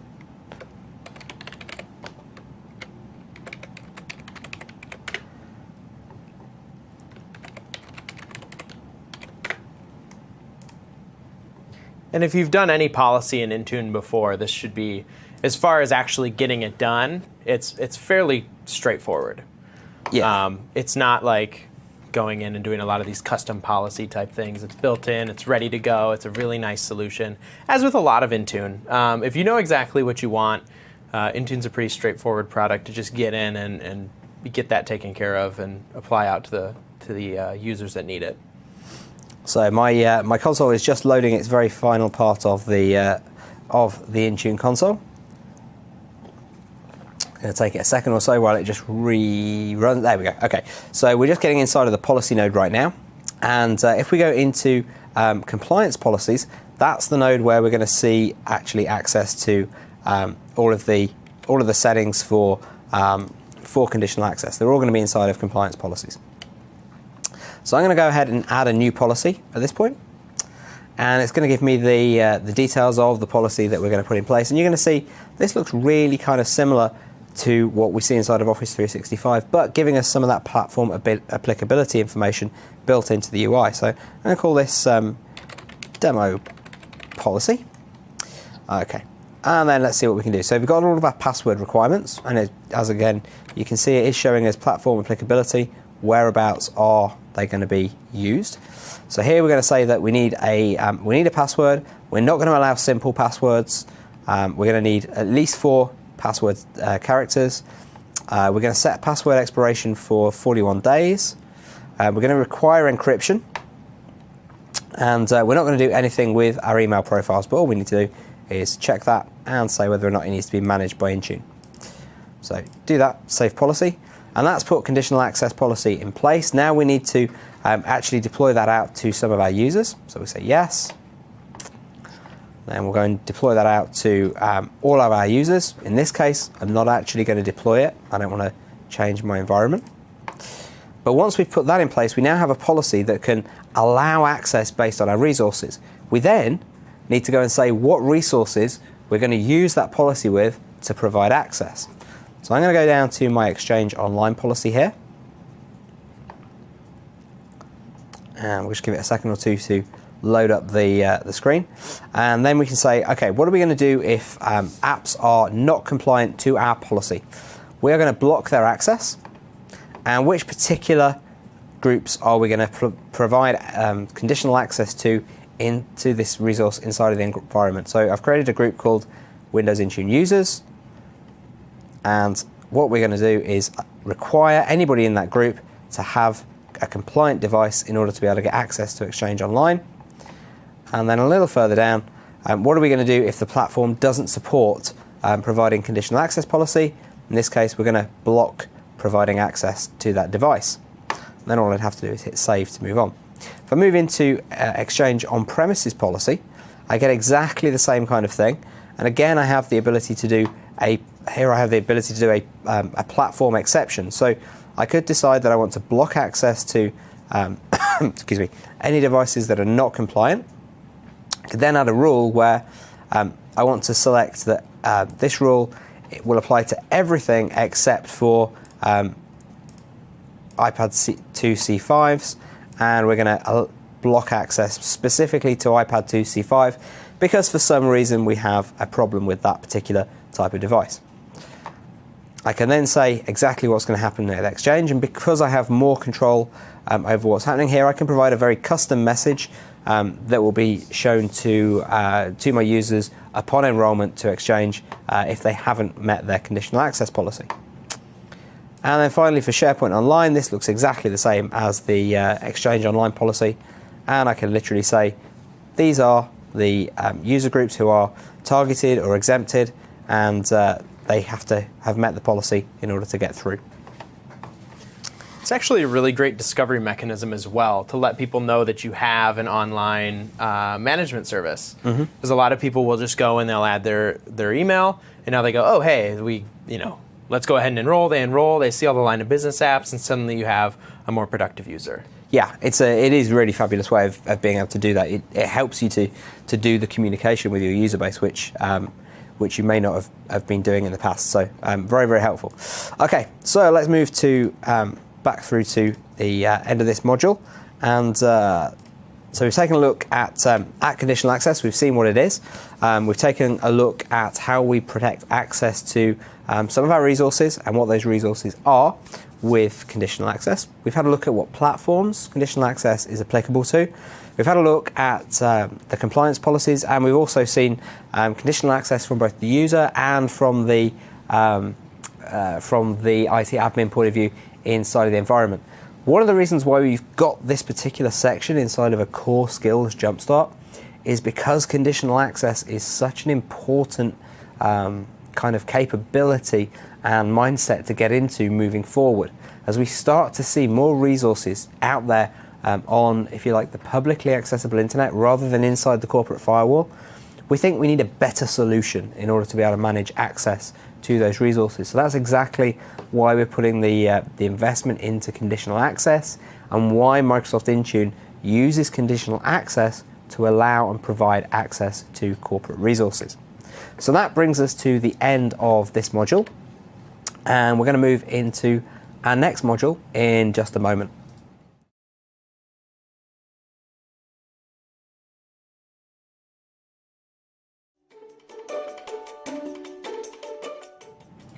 And so starting out again now, this is Module 5, and this is Module 5 of the Microsoft Intune Enterprise Mobility Core Skills Jumpstart.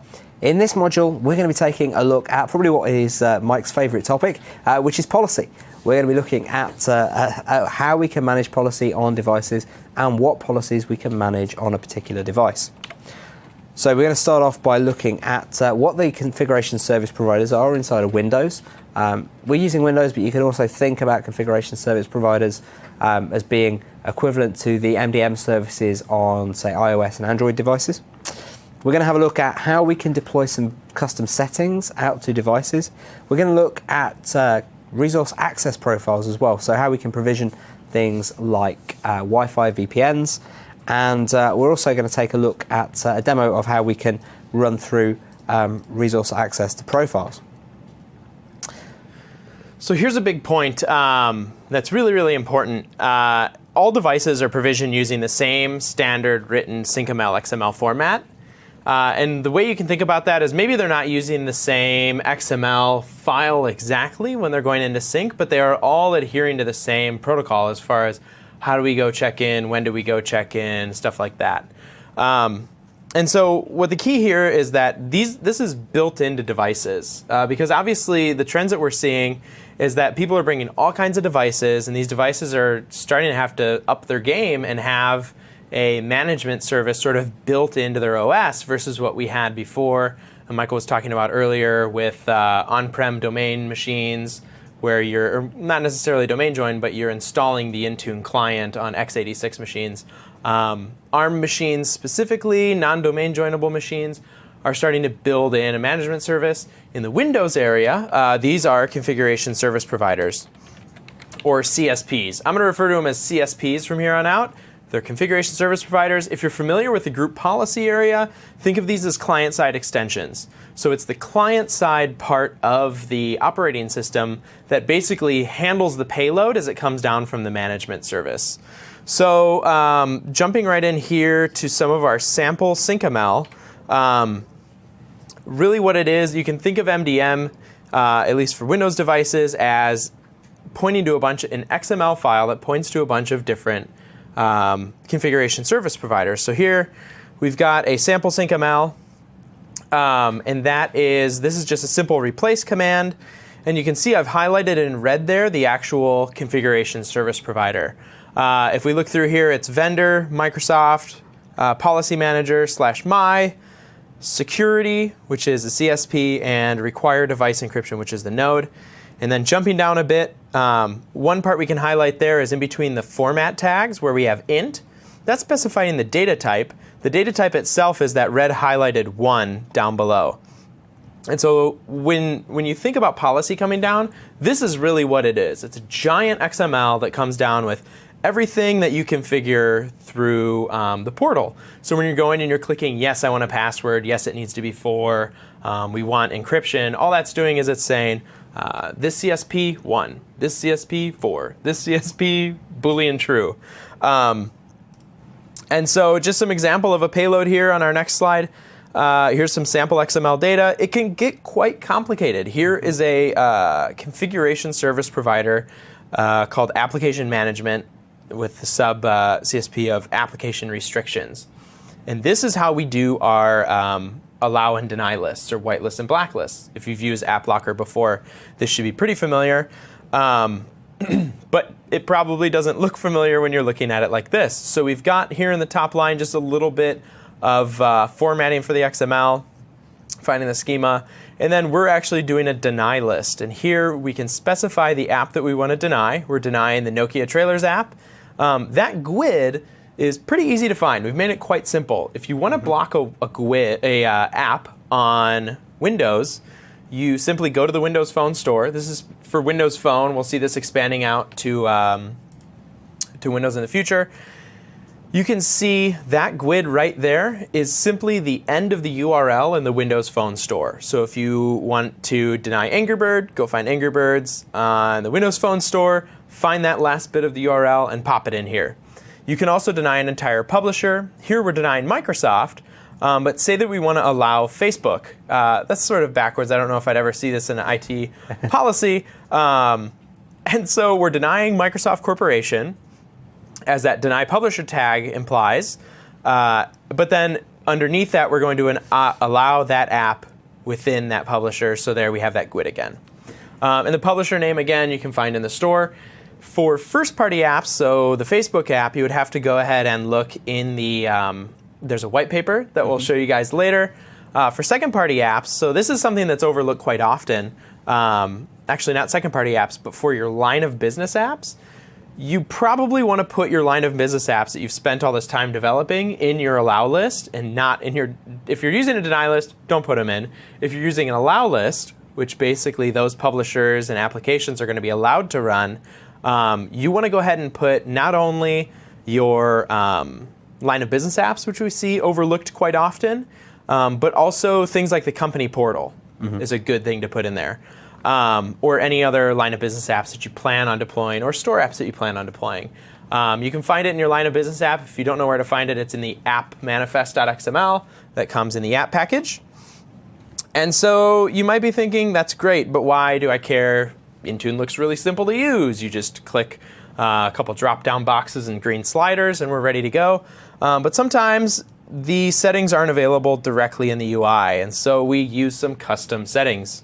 This allows some early feature testing. For a lot of our customers, if they're blocked, they can't deploy because X, Y, and Z, we can work with them directly to say, hey, you know what, this is in here. We're developing it. Let's go ahead and test it now so that you guys can at least have some verification so you're ready to make those decisions when it comes out.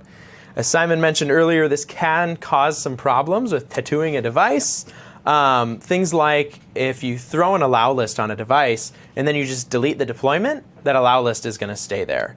If you do it through the actual Intune UI, which we've added now for Windows Phone, it'll actually pull that back off. There's some clever ways to get around that. So if you do have an allow list, you can just find an app that you can just put a deny list on an app that you don't intend anyone uses anyways. Just find something really small in the store, send that deny list out. It overwrites the allow list. You can only have one at a time. Makes sense. And it'll overwrite that, and the phone will come back to the settings that you're sort of used to as far as allowing every app. Yeah, one of the things when you start looking through the white papers and the CSP and the MDM protocol specifications is that you start to notice that there's basically 3 operations that you can actually run on a particular setting: an add, a replace, and a get. So that literally leaves you no space to do remove. So you always will normally replace something with a blank value when you're interacting with things at that level.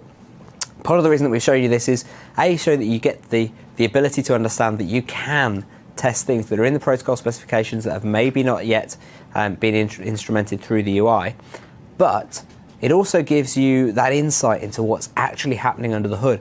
For everything that we do inside of the Intune UI where we're setting anything on a device, this is actually what's happening in the background. The SyncML is being created and being flowed down to that particular device to make it happen. So it gives you that ultimate kind of level of granular control.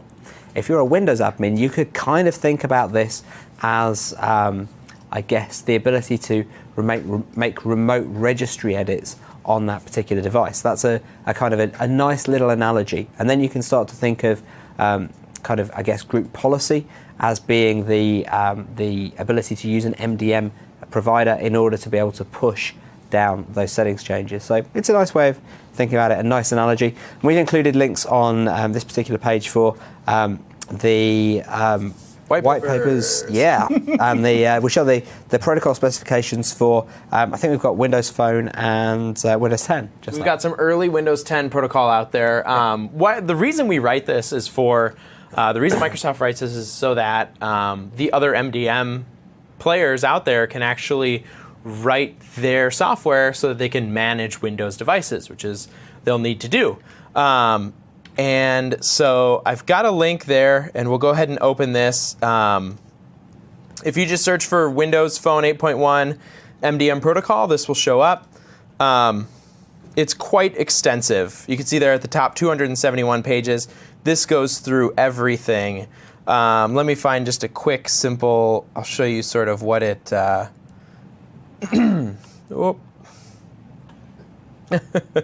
let's see. We'll just look at a CSP here. So you'll see it has this nice tree that sort of branches out what the options are. And there we go. This is Wi-Fi. So Wi-Fi is pretty straightforward if you're familiar with the Wi-Fi schema. Basically what you can do is run a netsh command, export your Wi-Fi profile from your big Windows machine, and then put it into policy and deploy it out to other machines. Very, very clever the way they do that with an Intune. You can also, if you want to, you can write a custom profile, a custom setting for that. It's not necessary, but I just wanted to give you guys a flavor of what this looks like. You'll notice it'll tell you what's required. You don't necessarily need a proxy for your Wi-Fi profile, etc. And here's a nice example of what you'll see. Here's some embedded XML. You don't need to write your custom settings in embedded XML. Intune will actually take care of it. Mm-hmm. So when you see these and less than greater than, so here's an and less than, quotes, greater than, all of this stuff, that's your embedded XML.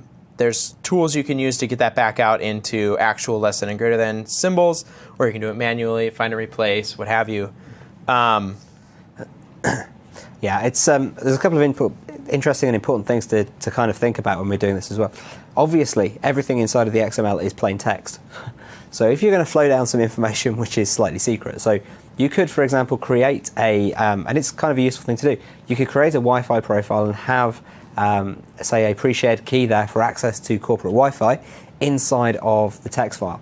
Well, you've got to be thinking that actually that text file is going to flow down to the device as plain text within the SSL connection that device has back to the MDM. So if you're thinking about how could that be intercepted, well, if there's some way that malware had gone onto the device and they could actually read the packet from the device, then they'd be able to read access to the password, and that could be a little bit tricky. So you need to be quite careful about that, and that's actually one of the reasons why inside of Microsoft Intune we don't actually make it so that you can push down a pre-shared key for Wi-Fi to somebody's device. We make it so that you actually have to think about that and think about going down the custom XML route if it's something that you really, really want to be doing. So should we take a look at custom settings in action? Yeah, let's go ahead and demo right in. We'll start off with looking at the white paper because, as Simon just mentioned, some of the stuff you don't necessarily want to just go ahead and blast out to all of your BYOD users. There's a nice little warning here. We're in the assigned access or kiosk mode section of the white paper. And it's saying this feature should only be used on devices that are owned or provided by the enterprise company or organization, or on a user-owned device where they're allowing this. So basically, this is us saying, don't blast this out to devices that you don't own, because this is going to be, this actually does require a factory reset to take off. Yep. And it's pretty powerful, and you'll see that in just a moment. But we have to actually configure it ourselves. And I'll show you what it looks like. I've actually got one that I've gone through and configured here on, let's see. I've got it right here. Here's an assigned access sample. Oh, beautiful. I love Zoom It. Works within RD sessions. Yeah. That's fantastic. So up here at the top, you can see the OMA URI node that I'm specifying. So this is Enterprise Assigned Access / Assigned Access XML. And we'll go ahead and run through this, and I'll show you what you're looking at right here. So right here at the top, we've got some XML formatting stuff. First thing you're going to see is Action Center equals enabled equals false. Or Action Center enabled equals false. What this does is, if you're familiar with Windows Phone, this is that menu that comes down from the top. We're going to go ahead and turn that off right from the get-go. And then we're going to get into the meat and potatoes of this, which is your apps section. Your apps section is where we're specifying just the applications that we want to run. To give you guys, well, I'll give you guys some context in a little bit. But essentially what this is doing is it's great for a single or multiple app experience. So if you just want, you have one app that you want on a device, that device is going to run. Maybe you're going to hand it out and give it to field workers who can go out and collect data, stuff like that. Maybe it's a point of sales device. You can have this, so that's the only app on the device. What this does is it hides everything else from the UI. And when I say everything else from the UI, I mean you will literally get a screen that just has one little tile on it, and you can't find the other stuff that's on there. You do have to specify the tile size. So we have the GUID. I talked to you guys about how to find the GUID earlier. It's either in the white paper, in your app manifest XML for line of business apps, or it's in the Windows Phone store. You can target store apps with this. And you'll notice there's a little auto run field at the end of the GUID. That basically lets us run an app directly on device startup, which is awesome, especially for information workers who might get confused in the UI and stuff like that, or not start the app. We've heard that before, actually. And then we have tile size, because we're pinning this to the start. You don't have to pin it to the start, but in this case, we're pinning all three of these to the start. This first one is the settings application, actually. Very important to actually specify that that's going to be accessible on your device. I'll show you why in a minute. Our location is 00. The white paper has information on how to actually go and create the tiles, or how to specify where they are. We've got a second app there, which is, that one is Internet Explorer. And you can see our location is down a little bit, but we're still pinning it. And that third one is the Office Hub in Windows Phone 8.1. And that is auto run set to true, and that's going to be at the bottom of our stack. You can see we increment our Y location by 2 because a medium size tile is 2 by 2. But that's all covered in the white paper. Button lockdown list. This is another really powerful feature if you're going to have sort of an IoT type device at this point, or an embedded handheld type device. You can turn off buttons. You can not only turn off their press feature, but also their press and hold. We all know pressing and holding search on a Windows Phone device opens Cortana. You can turn that off. I believe we added the back button to this in later versions. There's also a button remap list, which allows you to remap the buttons to launch. Maybe you have a line of business app that you want to launch when you hit the search button. After that, we've got disable menu items, which disables the long press to let you change tiles and stuff like that. And then finally, settings. This allows you to specify only the settings that you want to come down to the device. And so here we've got Wi-Fi, about, feedback, and company account, which is workplace. And then we finish that off. We talk about the screen size that we want. And I'm actually going to go ahead and copy all of this. a little more complex than a 0 or a 1. We're going to go into policy. I think I cried on the day that they added this to standalone. This used to be a pretty complex thing that you had to do through hybrid only with Configuration Manager and creating custom settings. And we've gone right here and put it right into the UI. It's pretty nice. And so once this is ready, I'm going to go ahead and instead of switching back and forth, I'm just going to paste it all here in the description. Yes. Because I need to copy out this OMA URI. Oh, got a space on the end of that. We'll copy that guy out. We're going to name this assigned access. We're going to go, this is assigned access.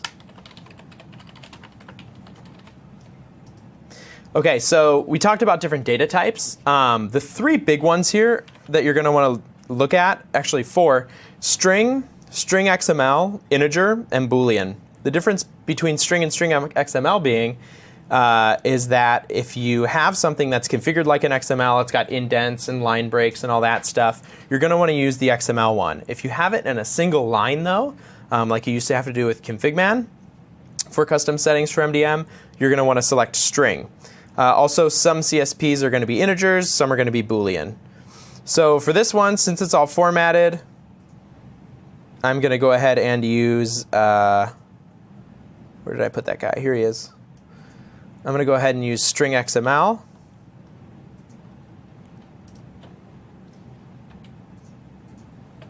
Oh.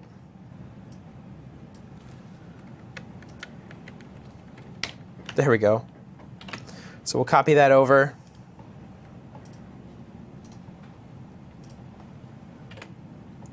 And we'll jump back real quick and also grab the this guy here, or our CSP, or our OMA URI. OMA URI is Open Mobile Alliance Unique Resource Identifier. It's not Open Mobile Alliance University of Rhode Island. Oh. Simple mistake, a common mistake. Common mistake to make. And what Open Mobile Alliance basically manages the protocol for SyncML, which is how all this MDM stuff talks to itself and other platforms. So we're going to go ahead and hit OK. We're going to save our policy. We're going to deploy this policy to dear old, oh, I haven't added him to a, we're not going to deploy this. This happens all the time. So I'm going to show you guys what you do. You're going to go over to ungroup users, find the user that you want, and add them to a collection. This is the easiest way to do it. We have Jeff.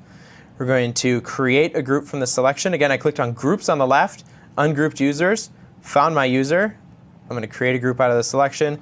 He's going to be the only one in here, so I'm going to name him Jeff. That's great. A group just for one user. A group just for one user. And you can set up intelligence so that when you create new users within your org, it adds them to your management groups. Yeah, that's actually a question that we had a little earlier, which was what can you do can you use attributes from Active Directory in order to create groups to be able to apply users to? Well, actually, yeah, you can. You can create a group and then create a dynamic group inside of Azure Active Directory in order to be able to use those attributes to dynamically populate the group. So it does give you exactly that solution. So you're not going in here every day, every time there's a new hire, and saying, add this guy in. That would be really painful. And likewise, if you then have somebody that moves from, say, sales, and they're in a sales group, and they move from sales into marketing, their job title gets changed from a sales title to a marketing title, then you could have the dynamic group membership actually pick that up and move them into the right group. It's beautiful. So I've gone back into policy, gone back into configuration policies, and I've found my assigned access policy again. I'm going to go ahead and select Manage Deployment, and I'm going to find Jeff. I'm going to add Jeff, and I'm going to hit OK. And at the same time, I'm going to say, you know what, I also wanted him to have a basic mobile policy. So we'll manage that deployment, and we'll send that to Jeff. Great. So now Jeff just got basic mobile policy as well as assigned access.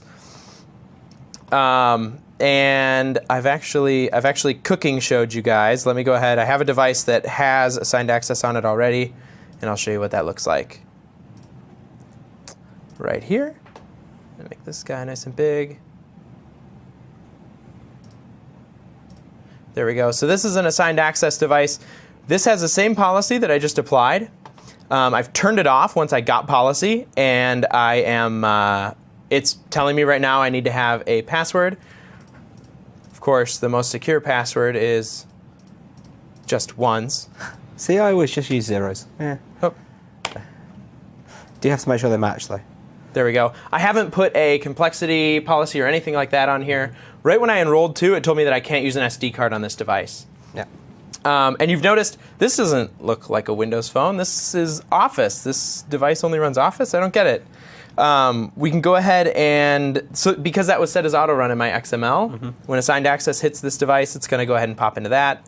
It does require a reset in order to take effect. And here we've got settings, Internet Explorer, and Office. This profile actually also has an email account deployed to it.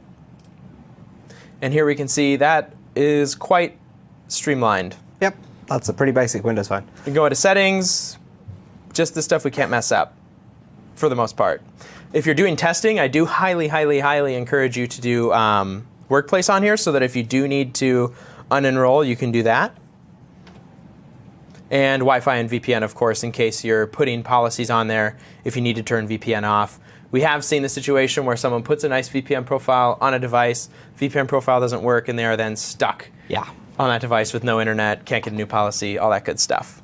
Yeah, that's where the use of hard reset comes in. Yes. Yeah, absolutely. So we can also set other things on the device as well.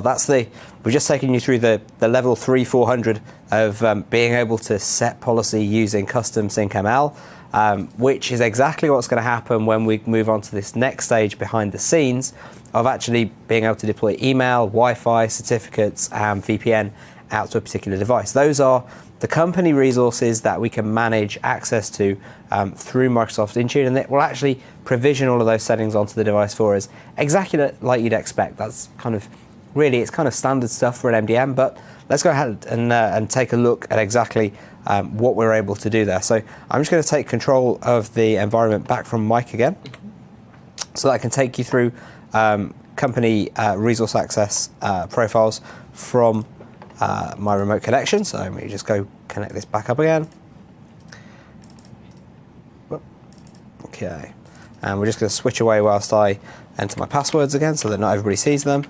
That's the best part. I know, but it's really annoying when I have to keep changing my passwords after every demo I do.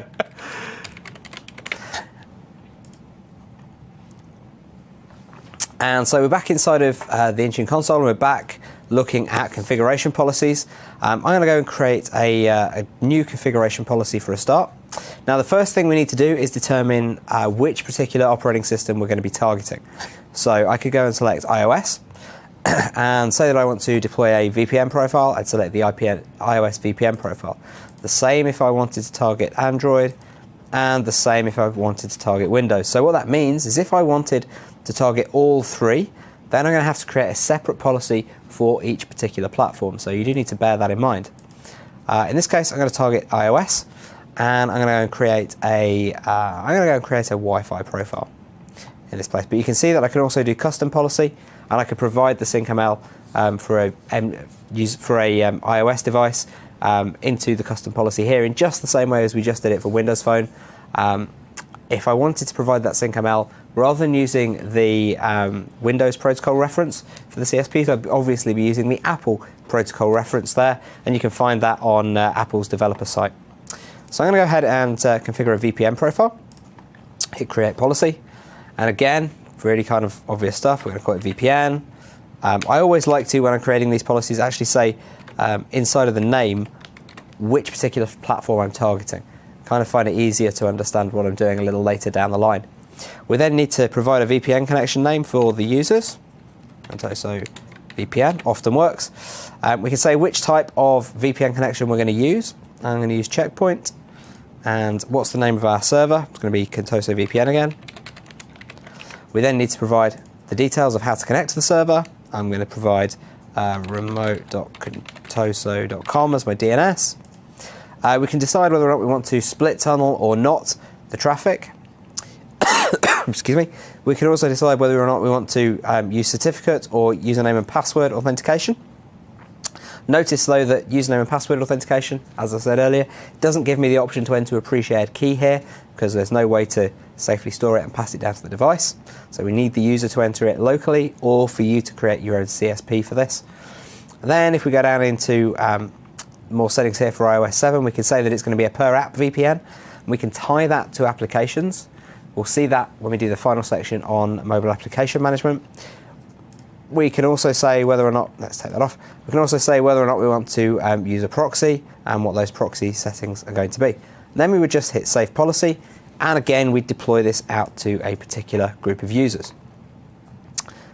Let's take a look at some of the other policies that we can set. So you can see here that I have an Office 365 email policy that I've put in place for iOS devices. We go take a look at what's inside that policy. It's pretty simple. We have a name and a description. We have details of the actual policy itself. So we're going to connect to the host of outlook.office365.com.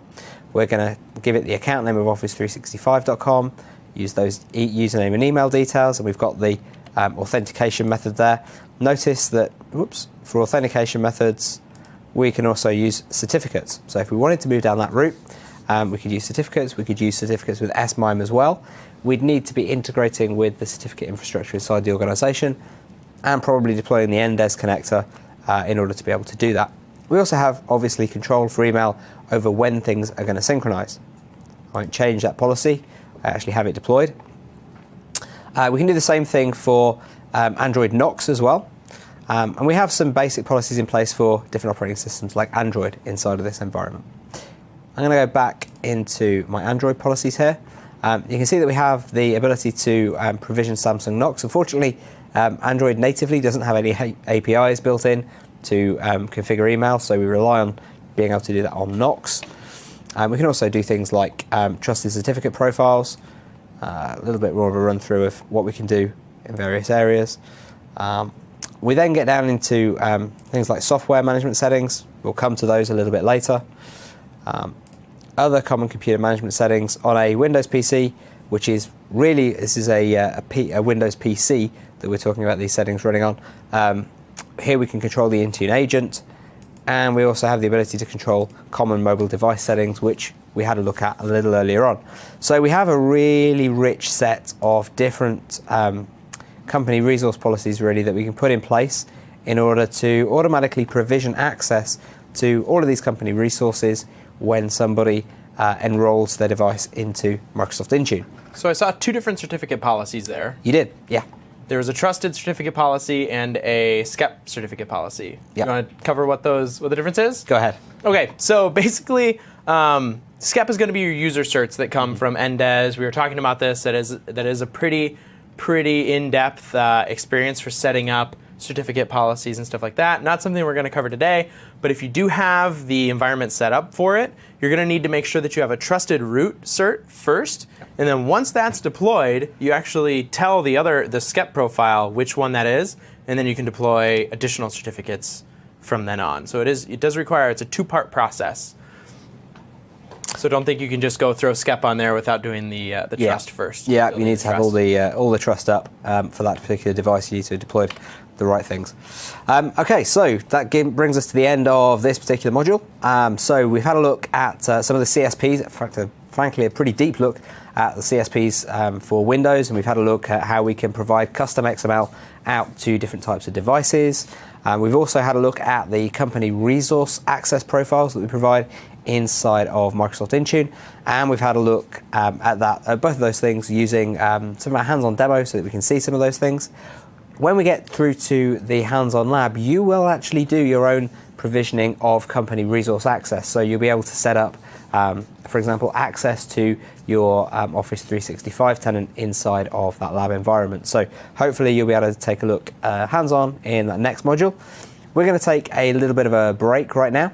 And when we come back after that break, we're going to have a look at mobile application management through Microsoft Intune. few more policies in place there, and we'll take a look at exactly how mobile application management looks to the end user on a device as well. So come back just after that break and we'll take a look at that and the hands-on lab.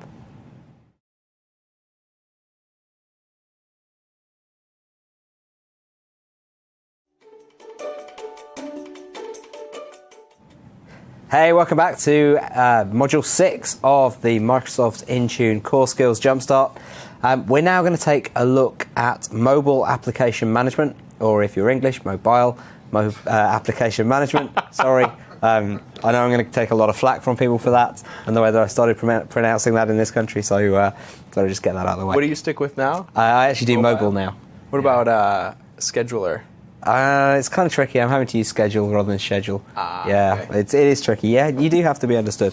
So here we go. So let's take a look at the module agenda. First up, we have the mobile app management scenario. What are we going to be using there? And I'm going to take you through a demo of how this is going to appear to your end users when you implement mobile application management using Office 365 and also Microsoft Intune. We're then going to have a look at the degrees and types of application management and provide a little bit of clarity around that. There's been a few questions inside the Q&A, which I've kind of been putting off until we get to this point. And then we're going to have a look at the mobile application management policy. We're going to have a look at the browser policy as well for Managed Browser. And then we're going to actually go inside the UI and show you how we can configure application policy for devices. So, to start us off, Mike, do you want to explain what's actually going on here? Yeah, so mobile application management really is all about data separation for applications that you use for work versus applications that you have for personal use. And so the idea here is that you're maximizing your mobile productivity, you're protecting your corporate data. This is really one of the big stories of enterprise mobility. And so here we've got an iPad that is going to be managed by IT. We've got a few apps on here, and there we go. There we go. There's our managed apps, and there's our non-managed apps. So that is our separation, and it's more than just separation of data. What app can access what app's data, but more so making a mental separation for the user through the user experience on what is actually managed and what is not managed. So there at the top, you can see some of our managed apps. And at the bottom are non-managed apps. And once we have these managed apps, we can start doing things like dictating what they can do. So if you want your email attachment to be able to copy into Excel, you can do that. If you want your email attachment not to copy into Facebook or Twitter, you can also set that up. You can specify which apps different things can open in. So we've got Excel, Word, there we go, where we can't paste to a personal app. We can paste to Word, but we don't want to save it to personal storage, but we do want to allow OneDrive for Business. This is what we're talking about by preventing leakage of company data. So if this, and it's not so much of a compromised device situation, it's more of keeping the user from accidentally doing this. It could be confusing with something like OneDrive, where someone gets an email attachment, they say, hey, I want to save this for later so I can use it on my desktop, and they go ahead and post it to their shared with everyone folder accidentally on their public OneDrive. Mm-hmm. That could be a big data leak scenario. Where instead they go and do that, they get a little prompt that says, hey, you can't do this, and they go, oh yeah, that's right, this is my personal OneDrive, let's go ahead and use OneDrive for Business. So it's really more about while some platforms might just do this inherently, where certain apps can access other apps' data, this is all about the user experience and making it pretty straightforward for the IT admin to configure a lot of this. The nice thing about this as well is that it allows for a selective wipe. So you can say, all of this data that lives within these managed apps is corporately owned. Let's go ahead and blow that away because the person no longer works for the company. They're no longer performing work from that device. And so we can go ahead and through the company portal or through Intune, we can wipe away that corporate data within those managed apps. And it's kind of an interesting thing on this particular slide. When the marketing goes through this slide together, things have kind of changed a little bit since here. So if there's an application which could be a personal application and it could be a work application within the integration that you can do with the Microsoft Intune SDK. You can say basically whether or not the application is going to get wiped out or just the application's data is going to get wiped out by that remote wipe. Because you could be in a situation where, for example, a user has paid some money for an application, the company has also paid some money for an application, and the application has basically become dual use. And then suddenly one part of the application, the corporate application, goes away. We don't want to wipe out the application that the user's paid for. So there needs to be some kind of intelligence in there to know where the data is so that we can just wipe out the corporate data in that case, which is exactly what we've managed to implement with Microsoft Intune. And it's really a capability difference, too. So you do have these smart, enlightened apps that can actually tell the difference between what data is what. And we're going to see this if you're paying attention to some of the developments with Windows 10. You're going to see this sort of direction on all kinds of platforms in the future. It's really, really cool. It makes it really easy for the IT admin to say, all right, all this company stuff, take it off. We're going to leave all the personal stuff, though. Yeah, it does put us into a really great position with this stuff. So let's take a look at what this is going to look like from your user experience point of view. So we're going to do a demo of mobile application management for iOS. And this is on my iOS device over here. I'm going to go in now, and this is just the device that we enrolled earlier. So we've gone through the full enrollment process, and you can see that some of these apps have actually been pushed down to my device by the company. So as a user, I now decide that what I want to do is go into OneDrive and open up an application. So very first thing it tells me that it's managed by my company. And in this case, it's actually asking me to sign back in again with my corporate credentials. So I'm just going to go ahead and do that. Hit next. So then going to take me across to, that's actually taken me to the wrong place. Let's try that again.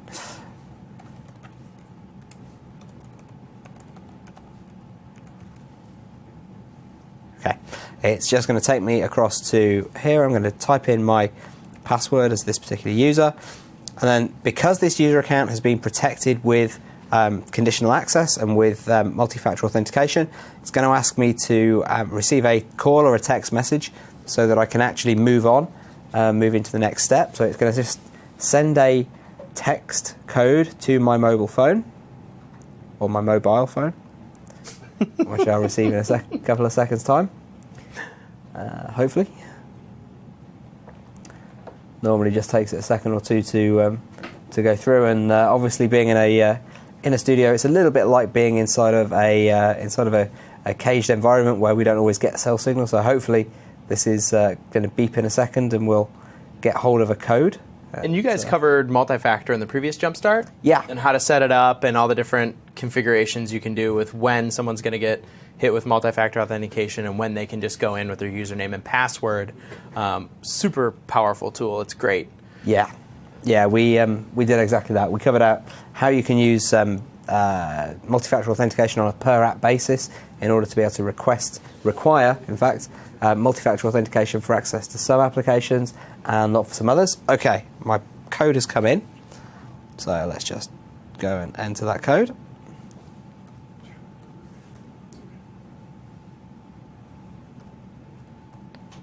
And we'll hit sign in.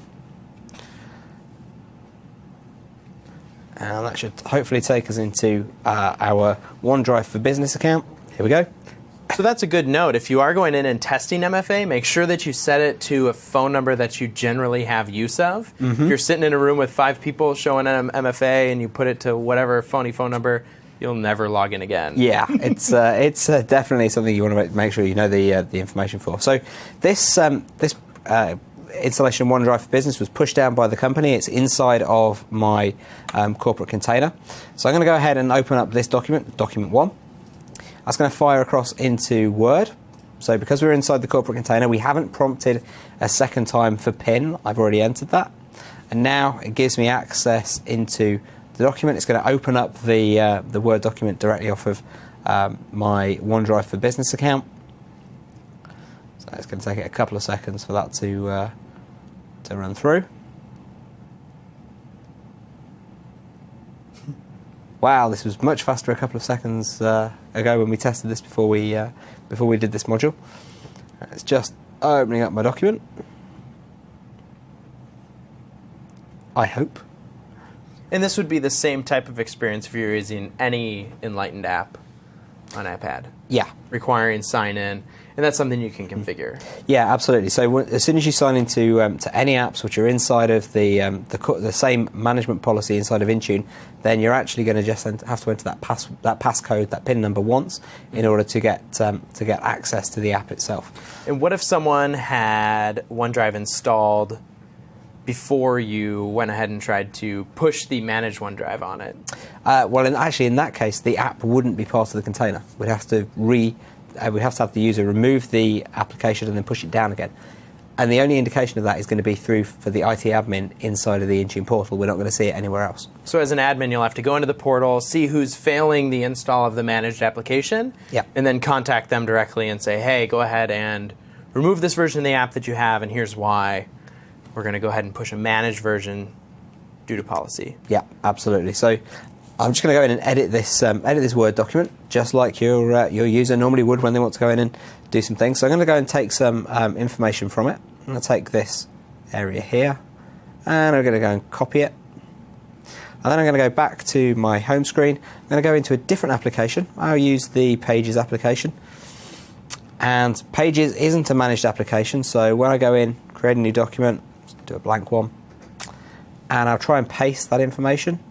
You see that I can press and hold, I'll get the zoom bubble appear, but I don't have the ability to paste the information from the managed application, which is keeping it completely secure.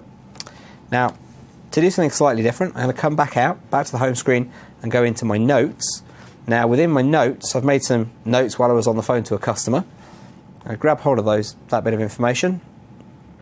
And this is obviously a non-managed application. It's just one of those applications that are built into the iPad. Then I'm going to go back into my Word document, and I'm going to see if I can paste this information in. And this time you'll see that the select paste button appears. So we can paste those notes in. And that's because the policy that we've deployed to this device in this case allows paste in from non-managed applications. So it allows me to have data ingress.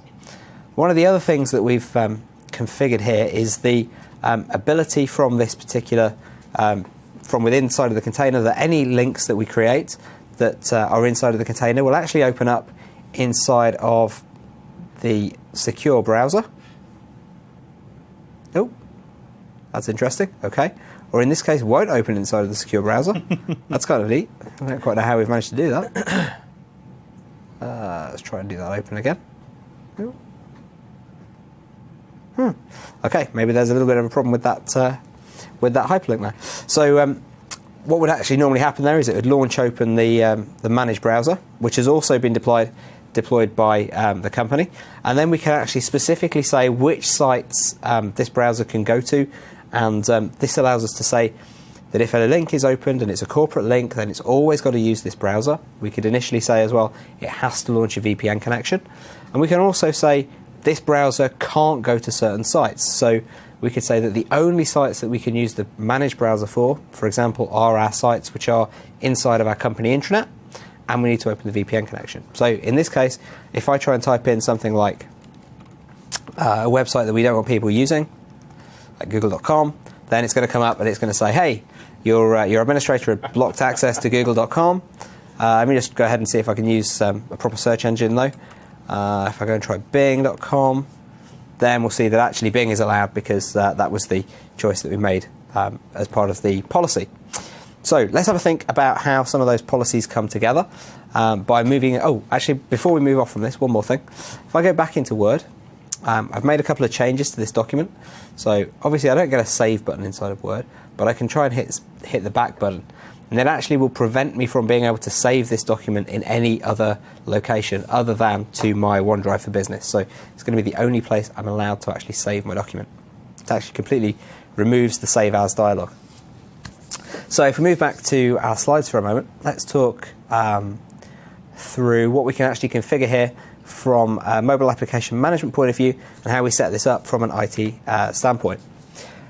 There's a few different degrees of management of applications. In this particular case, this slide is showing you the degrees of management of apps for iOS applications. But there's one of these kind of diagrams and kind of ways of thinking about this for every type of application. So moving through from the less managed side on the left-hand side across to the more managed side on the right-hand side, we start off with a paid store application. When you think about it, it's really hard to deploy a paid store application. Somebody's got to pay for it. And in the case of most app stores, the user has their own credit card details added in to the environment. So it's very hard for us as a corporate, unless that store has a VPP, a volume purchasing process in place, to actually put a method in place to be able to pay for an application on behalf of the user. So it makes paid store applications very difficult to manage and deploy. Free store applications, however, we can easily deploy. So we can push an application out and have it install automatically on a user's device. However, the user is still going to have to consent that they want the application to install. That's a platform requirement for most of the mobile application platforms. Then we get to the situation where you've got a custom application. You actually have the application files themselves.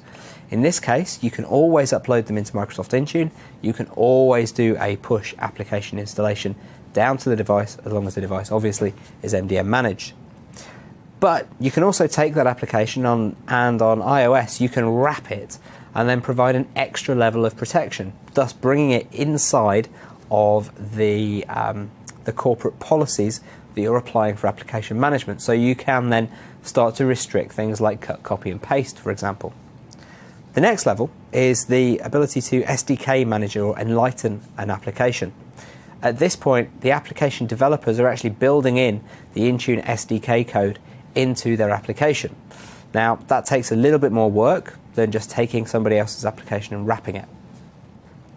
And then finally, there's the ability to build the SDK for Intune and the SDK for Azure Active Directory in using the ADAL library, and that means that we can authenticate as well as just being able to provide those MDM controls, or those application controls rather, over the app. Now, if we look at whereabouts we position the Office applications, so Word, Excel, PowerPoint, OneDrive, they all sit in the far right hand side of the SDK managed store applications with ADAL. When we start to think about say, for example, I don't know, anybody else's file storage, cloud storage application that you'll just find inside of the App Store, right now that's probably going to live inside of the free store app category. And then when you've got those custom line of business applications, they're either going to live in the custom app category or in that wrapped custom app category. So they're going to be somewhere along this continuum. And your capabilities over what you can manage are going to depend upon the exact integration route that's been taken. So if we start to think about the steps for protecting LOB applications, we start to think about the abilities to actually be able to, what do we need to have inside of that application? Well, the very first thing is we need the application itself. We almost certainly also need a certificate for the application, because all of the application platforms now require that apps that are going to run on them, with the exception of Win32 applications right now on Windows, actually have to be signed in order to be able to install them, and the signing certificate needs to be trusted by the device to which you're deploying the app. So with wrapping, we'll take those two pieces of information and then we'll wrap around and essentially redirect parts of the interaction with the device operating system out to the libraries for Microsoft Intune. We upload that package into Intune, we apply mobile application management policies to the application, and then we can take and deploy that application out to our end devices. Oops, go the wrong way. And then the application lands on the device itself. Now, important to point out here is you can't just take an app from the app stores and wrap it. You don't actually get access to the right kind of information that you need in order to be able to do that from a store application. And in fact, it's actually against the store policies to take an application, wrap it, and re-upload it to the public stores. Most of the public stores really don't like you to do that kind of thing. So you have to be quite careful about where you use app wrapping, where you use SDK integration, and where you actually just don't use any kind of application control as well. So what kind of policies can we put in place over mobile application management? So let's look at the scenario we just used. In the scenario we just had, we were preventing save as. You can see some of the key players on this list, and think about how they would integrate into your data policy. Encrypting app data is going to be huge, especially on devices where apps may be able to interact with other apps' data. Preventing save as, allowing app to receive data from other applications. So that's what we just showed you, where you can receive data, but you can't transfer data out. Restricting cut, copy, and paste with other apps is, again, a really big one. Looking through the list here, you can sort of build these scenarios in your head about what's going to work really well together. Okay, so let's say that I know that I'm delivering financial data sheets to my sales group or something like that, and I want them to be able to receive these files and look at them, enter input in Excel, and then email them back out. But I don't want this to be saved in OneDrive. I don't want this to be saved in Box or Dropbox or what have you. You can set up preventing save as, copy and paste disable, just for the Excel app. So they can still go and use Word, write all the docs that they need, and send those off to their anyone that they need to, store those in OneDrive, put them in Dropbox if they're working with a customer that uses Dropbox, stuff like that. So it's super, super configurable. And then jumping down to manage browser policy. It has a lot of the same controls, but the big one here is specifying an allow or block list of sites. So if you only want intranet sites to be accessible on a device, you can do that. And of course, blocking sites that you don't want your users to use, you can do that as well. So we're sort of getting away from where if someone wanted to do this before this was capable, you're thinking of all these crazy solutions with VPN tunnels and proxies and dropping traffic and that kind of stuff. We're making it much more simpler for the admin to configure this so that it's a native experience for the user on their device. And again, it's only the managed apps that get this control. If you have an unmanaged app, these policies aren't going to apply. So the unmanaged browser isn't going to see any of this stuff. Okay, so let's actually have a look at configuring an application policy within Microsoft Intune and see where that actually takes us inside of the console. So I'm going to go and jump back into my Intune console here. And now again, within configuration policies, inside of the policy workspace, we can go ahead and add a new policy. It's going to make me re-authenticate to my session. It's been a little while since we were in here. Let's do that.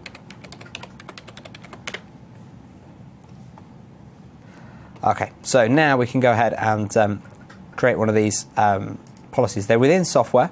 We can see that we have managed browser policy for Android, managed browser policy for iOS. There is a managed browser app in both stores, and you need to have the app in order to be able to manage the app with the policy. Cutting the signs a little bit silly, but you must remember that you need to go and deploy the application. Now, let's also think about the managed app policy. I'm going to go and create a new application management policy for iOS 7. Let's go create a policy with the recommended. Let's go and create a custom policy, actually, to be able to go through more detail. So we'll call it test. Test man policy will do, just to make things easy for me typing. Okay, then the very first thing is, what are we going to do with the web content that's going to appear inside this application? So if the application needs to open a web browser, where's that information going to go? We can say here that we want to restrict content only to the managed browser. If we say no, then everything is going to open up on an iOS device, the default browser, most likely Safari. If we say yes, everything is going to need to open up inside of the managed browser, and if the managed browser isn't deployed, then they won't be able to open up those links. If we move into document relocation, we can see whether we're allowed to back up information into iOS, into iCloud or iTunes there. We can also see where we're allowed to transfer application data to. If we select any app, that literally means that the data can go to any application on the device. If we select policy managed apps, what it means is it's only going to be able to transfer application data, transfer data to other applications that are managed by this policy. Now, that's really important because you can have multiple application management policies for the same platform, but the application management policy is essentially what groups all of those applications together. We can then say, are we going to allow the data to receive application from other applications? So this essentially is saying, are we going to allow managed open-in to allow the user to open this application up? If we say any app, then this information can have data ingress from any application. Managed policy applications segregates our applications even further so that they can only be opened by apps that are already inside of our policy. We prevent save as, then obviously we're going to stop the save as screen from appearing inside of applications. If we restrict copy and paste, we have a few options. Firstly, we can stop cut, copy and paste from being used at all, or we can say that we can only cut, copy and paste between apps that this policy applies to, or we can say that we can only cut, copy and paste between apps that this policy applies to and other applications that we want to allow this policy to be pasted into from. Then when we get down to pin access, we can say that a pin's required, pin reset numbers.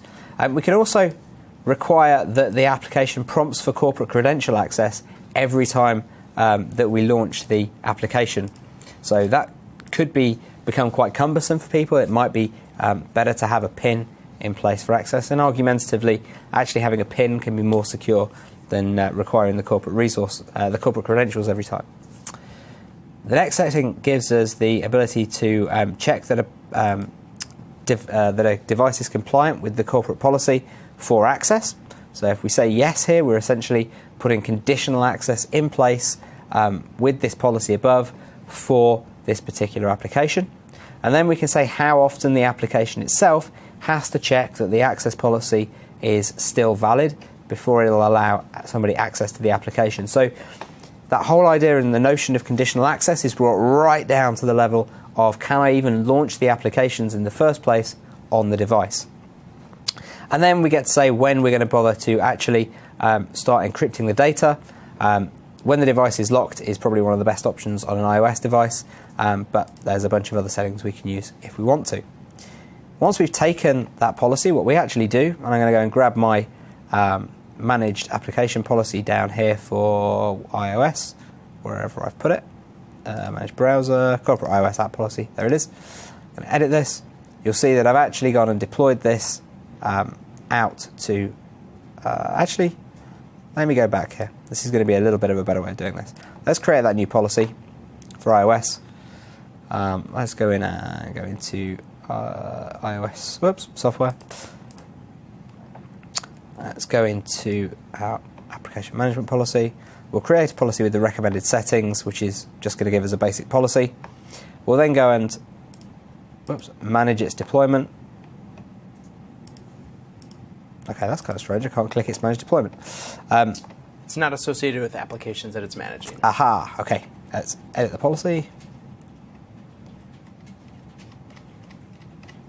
Of course. Okay, good point. Thank you for that. So now that I've got my my policy that I've just created, what I actually need to do is go into my applications and associate that policy with the applications. So I'm going to go to the apps pivot just here. Go into apps. And you can see that I've already added a whole load of applications. But let's go ahead and add a new app. I'm going to go add app. And I'm going to add a version of the OneDrive for Business app. I'll hit run. It's going to just download the software installer, software publisher rather.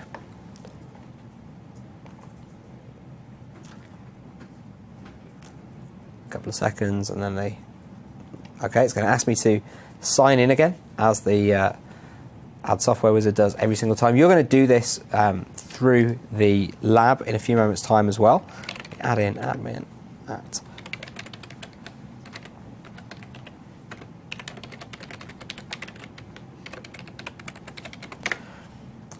Okay, so now that we're signed into the Add Software Wizard, it's going to give me the ability to add some software into my Microsoft Intune tenant.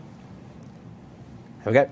I'm going to say that this is going to be a managed iOS application from the App Store. I specify the URL now. Now I need to get the URL for the OneDrive application from the App Store. easiest way I find to do this is to just go and search for it. So if I try OneDrive iOS app, I should try that. So that's probably going to find the OneDrive for iOS application on the App Store. All I need to do is go and grab hold of the shortcut for it. So let's copy shortcut, go back into the browser and paste in the URL for the application in the App Store. We'll say next, provide a name, new OneDrive. Let's just use the same details to move through this, but obviously this is information that your users might see, so you're going to want to add good quality information in here generally. You can select which particular platforms, iPad or iPhone, you're going to deploy this to. We'll say next, and we're going to do upload, which will happen super quickly because there's nothing to upload. Say close. We go back into Microsoft Intune, and I'm just going to need to refresh this. I find the easiest way to refresh is just to click back to detected software and then back into apps again.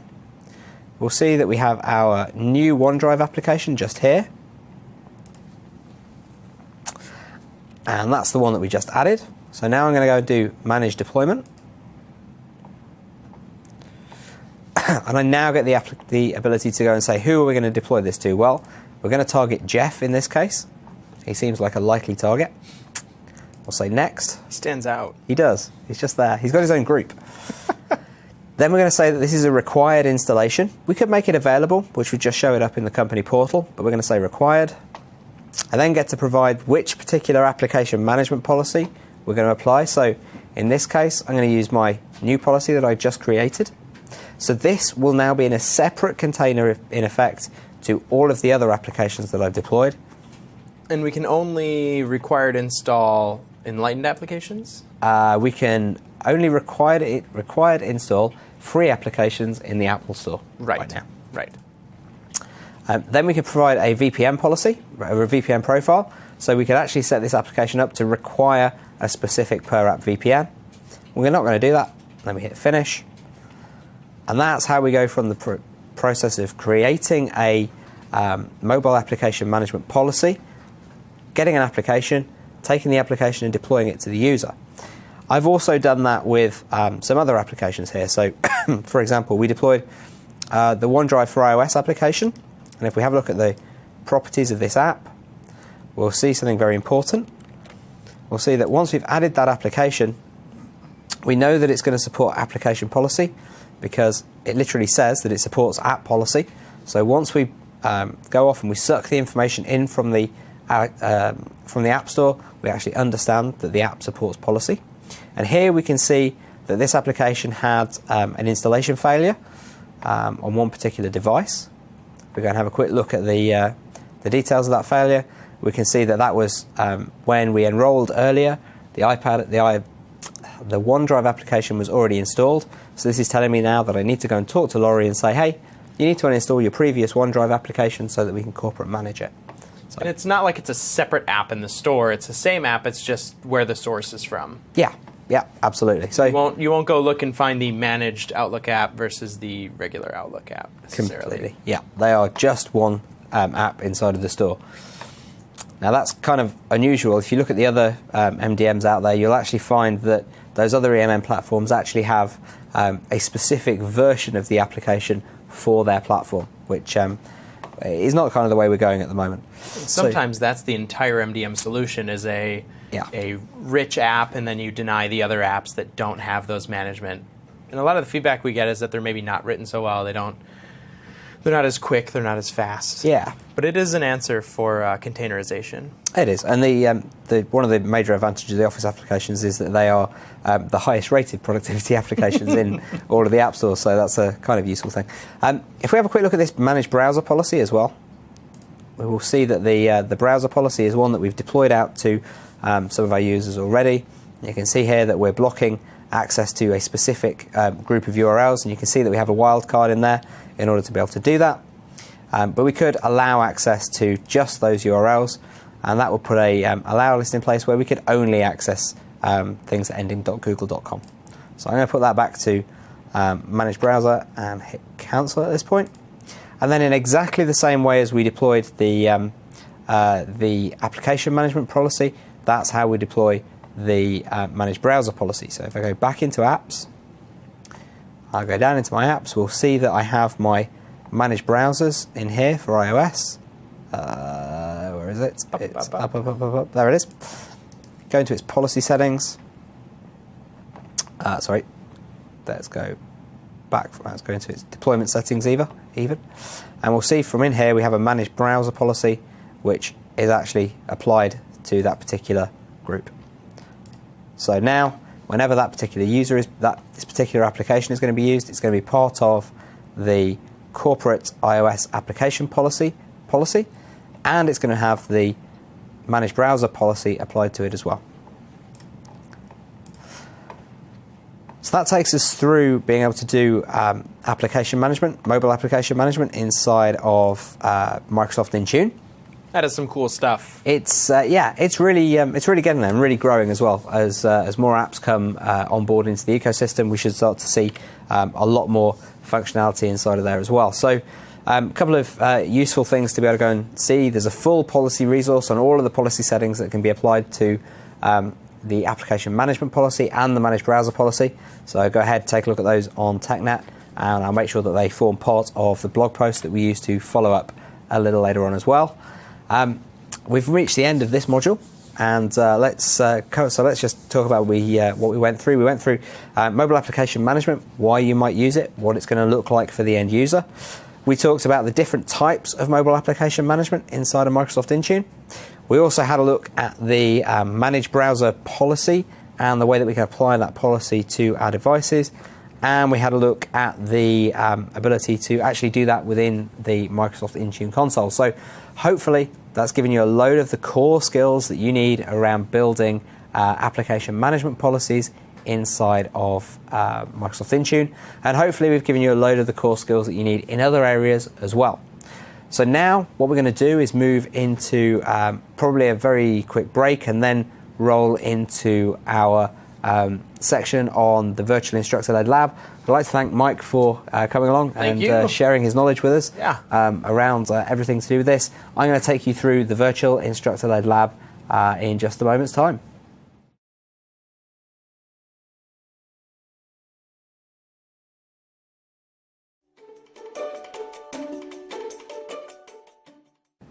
Hello and welcome back to this, the final module, where we're going to start having a look at our Virtual Instructor-Led Lab, which gives you guys the chance to get hands-on with Microsoft Intune and actually do some of the config of some of the components that we've talked about throughout the entire Jumpstart. Just before we get going though, just a couple of little tips. I'm going to be going through this at a reasonable speed, reasonable pace. I'm going to do everything live, so we might see the occasional progress bar, and that's really cool because that's when things are happening. You're going to see stuff happen in the lab environment at roughly the same kind of time. So just be aware of that. Firstly, before we get there, you're going to go need to launch the lab, and you'll find that link inside of the Microsoft Virtual Academy page where you're viewing this video. Keep the video going at the same time as having the lab up so that you can hear me. That's pretty useful when we're doing an instructor-led lab. And also, as we're going through, there might be times where there's just a little bit of pause and time to catch up, and you might find that your environment is not quite as quick as the environment that I'm running in. So they're exactly the same, but things sometimes get a little bit laggy out there on the internet. What you should try and do right now as I'm talking is actually start that lab up, start connecting, start trying to get everything up and running and working. Some folks might need to go through a quick reboot in order to get the lab up and running. That's okay, just reboot, come back into Microsoft Virtual Academy and get back onto the stream. And honestly, if it all goes horribly wrong for you, don't worry. Just come back and do the lab at any time. The labs can be done independently of this Microsoft Virtual Academy Jumpstart. So you've got plenty of time to do that if you start to get a little bit stuck. And speaking of getting a little bit stuck, if you do, just ask questions on the Q&A and we'll try and help you out and get your problems fixed as quickly as we can. We might not be able to help out every single individual case, but if we start to see the same thing coming up time after time, then of course we're going to answer that publicly so that everybody gets to take advantage of it. Okay, all of that said, let's make a start and get into the Virtual Instructor-Led Lab.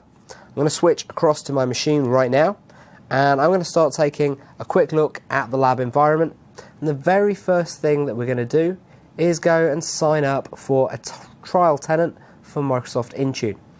So here I am inside of my Windows Server environment, and I'm going into Internet Explorer and just typing in the URL aka ms/try Intune.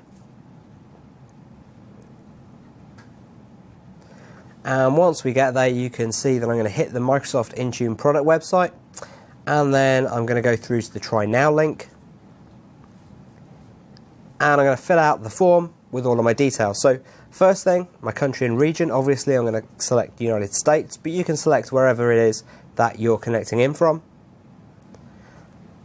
I'm going to leave organization language as English. I'm going to put my details in, my name. I'm going to provide an organization name. I suggest you use some kind of variation on your company name. Don't use your actual company name. That could just cause you some problems later down the line.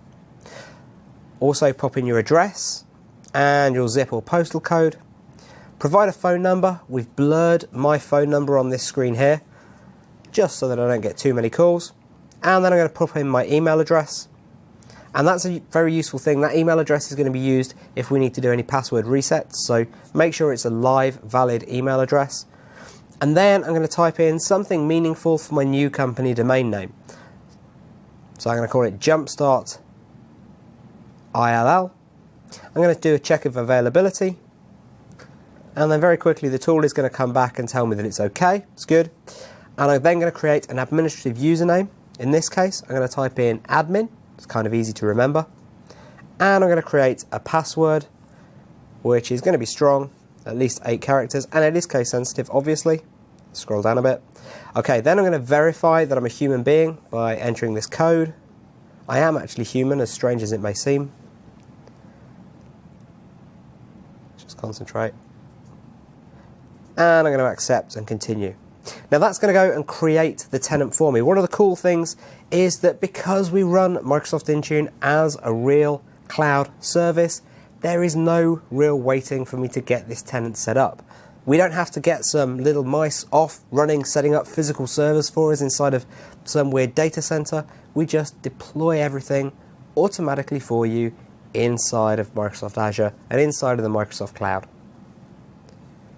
So hopefully it's not going to take me too long. Okay, you should be seeing roughly the same performance, but you might find that things are running a little slower for you. Okay, I would normally want to fill out this don't lose access to your account page, but in this case, I'm going to hit remind me later. It'll keep reminding me to have an alternative authentication option. Now that we're done, let's get out of Internet Explorer for a second, and I'm going to move across to my Contoso BYOD machine. Here I'm going to sign in with my administrator account. The password is password, PASSW0ORD, which is located inside of the lab manual, which you're seeing on screen as well. Now that we're in here, let's go ahead and jump back into Internet Explorer again. And this time I'm going to go to manage.microsoft.com, which is the main Intune portal. I'm going to sign in with the admin credentials that I created just a couple of moments ago.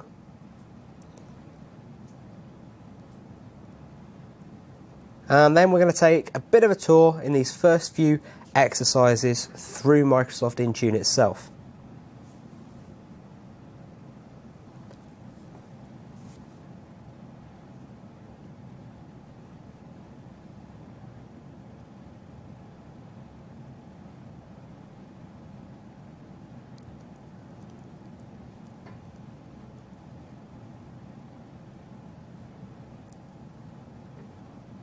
Okay, that looks like the portal has loaded up for me.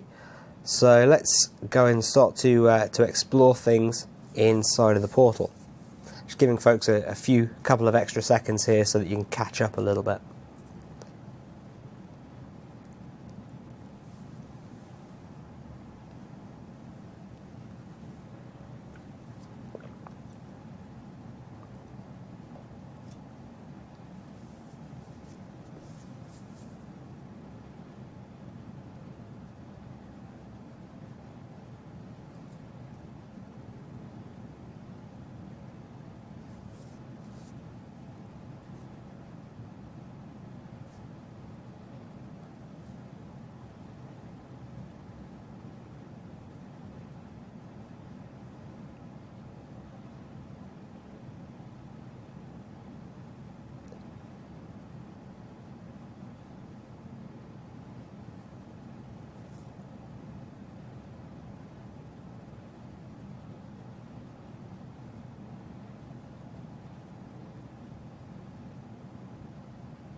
Okay, we're going to go down into the admin portal.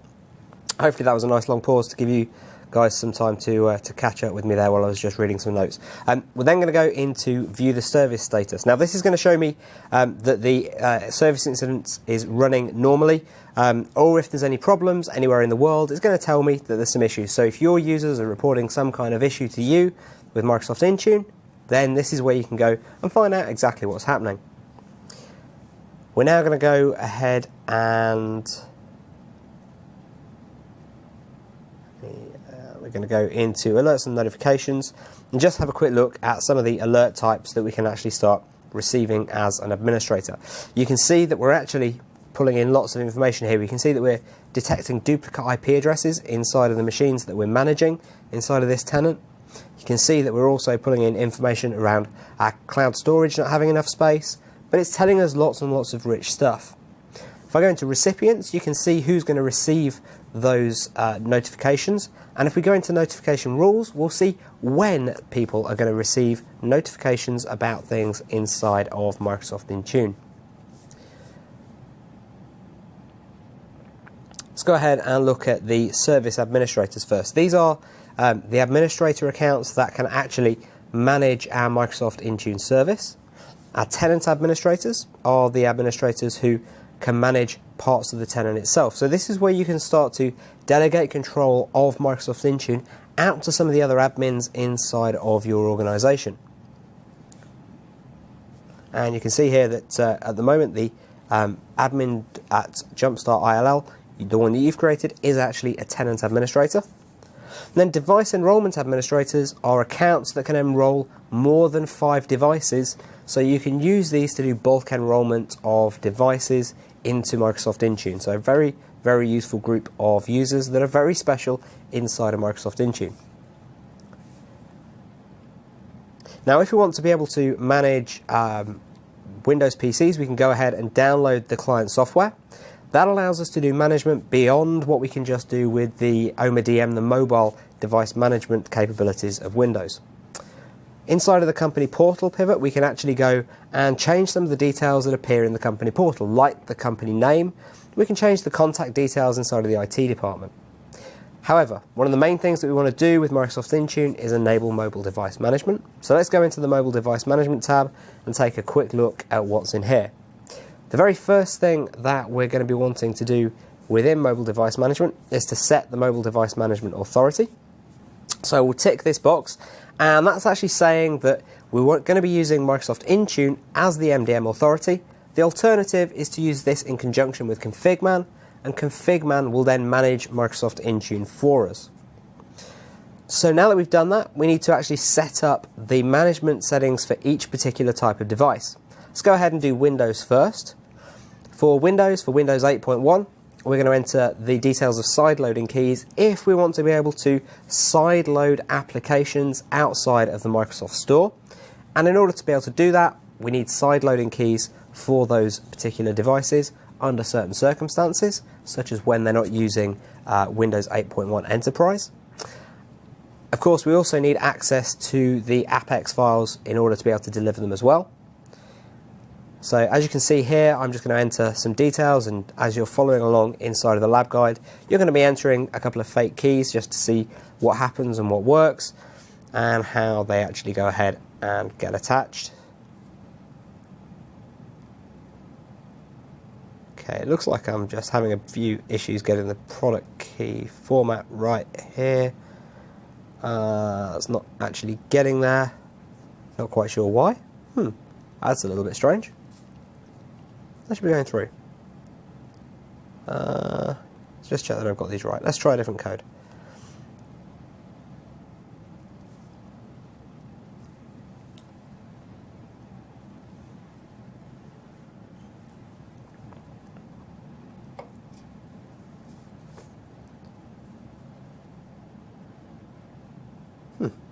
Okay. Let's try changing this to all zeros.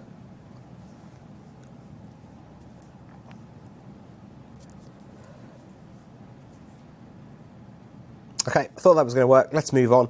Let's not worry about it. We're not going to need those for the rest of the exercises that we do. The next thing, if you're going to be deploying Apex files, is to be deploying the certificate that was used in order to sign the AppX files. We need to sign applications that don't go through the Windows Store. So let's go ahead and find the certificate for my application. It's on DC, sources, $, and it's inside of the sample apps folder. You'll find it called tilesample.sir. We'll do upload, and the code signing certificate has successfully uploaded. Hopefully yours did too, and you're following along quite happily with this. Okay, so that's what we need to do in order to be able to manage Windows devices using the OMADM capability, the MDM capabilities of Windows 8 and Windows 8.1. What about Windows Phone management? Well, here there's a couple of things that we need to do. Step one, obviously, is to make sure that DNS is working properly, but we're going to use our onmicrosoft.com details. So I'm going to go to Evaluating Company Portal resource on the right-hand side, and that's going to allow me to go and download the Company Portal application from the Download Center. So I hit download, and that's just going to go ahead and do that. Pull it down. Let's hit run. Might as well run it. And this is actually going to allow us to create a customized version of the Company Portal if we wanted to, but then use the Company Portal to be deployed out to our devices. Say next and agree, and next again. Do just me here, and next. Okay, and then we'll install.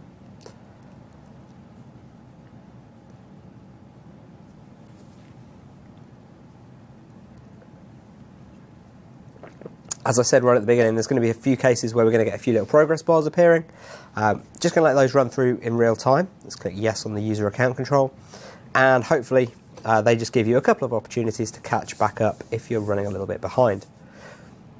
Okay, I'm going to hit close on this then. There we go. And let's go back to my Intune portal as well. I've got no more need for the Download Center.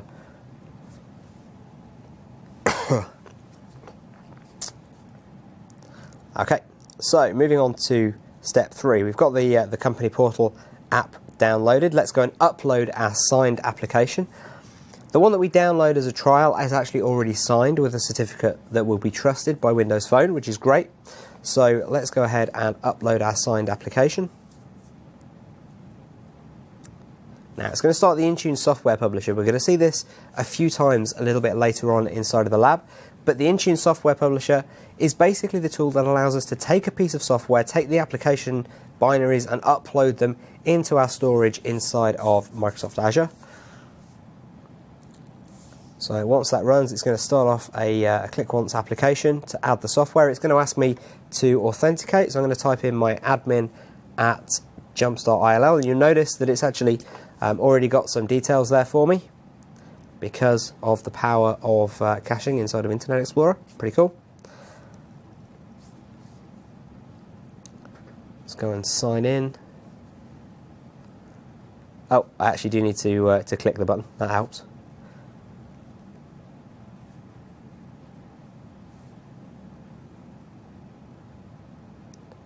And now that we've signed in, okay, we obviously get the welcome screen for the wizard. We're going to hit next here.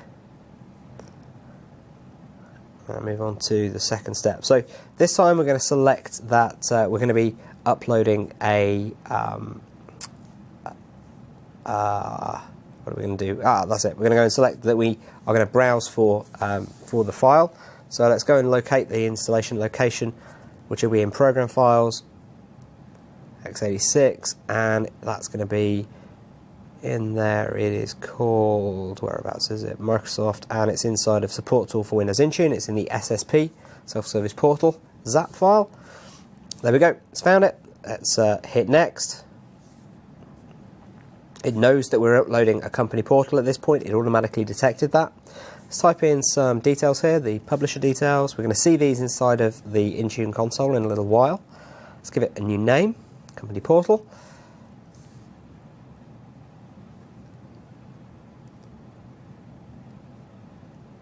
And one of the things that I like to do when I'm uploading applications is always to say what the platform is that the application is for, because that's not something that's instantly visible to you through the Intune console. And a quick copy and paste into the description. Let's put it inside of our computer management apps, say next, and upload. You'll have noticed that previously there I could have actually uploaded an application icon as well if I'd have liked to. Inside of this lab, just to get us through it expediently, we won't bother. Let's hit close. And there we go. We've now got the ability to support Windows Phone devices through mobile device management. So let's move on. Let's go and set up iOS devices. Now, in the case of setting up iOS devices, what we actually need to do here is have a certificate exchange with Apple so that we can make use of the Apple Push Notification Network. So we'll first go and turn on the capability to manage iOS devices. And now we need to go and download the APN, the Apple Push Notification Network certificate request. So let's go ahead and download the certificate request. I'm going to download it as a CSR file. I'm going to call it cert request. And once we've got that, I'm going to go across to the Apple website. I'm just going to fire up my Apple browser by clicking on this, and it's going to take me to the Apple Push Notification Certificate. Now, it's asking me for an Apple ID. You can use any Apple ID that you've already got in order to do this. So if you have an iOS device, that will be your sign-on details. And then we'll click the sign in button just here. Okay, now you can see I've done this more than once before, so you can see that I've got lots of expired certificates from early in 2014 and 2015, so let's go ahead and just read all of the nice legal information and hit accept. Okay, now I'm going to provide some notes just so that I can track my certificate again inside of the Apple Push Notification portal. And then we'll download the signing request, upload the signing request. And we'll hit the upload button. Now this is where things go a little bit strange inside of Internet Explorer and we get this JSON file being pushed down to us. I'm just going to hit cancel.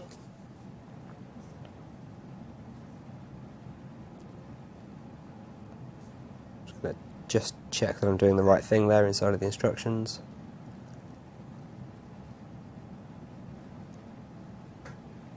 Yeah, I'm going to hit cancel. And then let's go back to the previous screen of the Apple Push Certificates portal. And you see it's going to just sit in the uploading status there for quite some time. That's because the page is actually built for Safari. And then once we get in, you'll see that right down at the bottom here, we'll have our most recent certificate. The most recent certificate is always listed at the bottom of all of the other certificate requests, if you've had any other certificate requests in the past. I'm going to go and download it and save.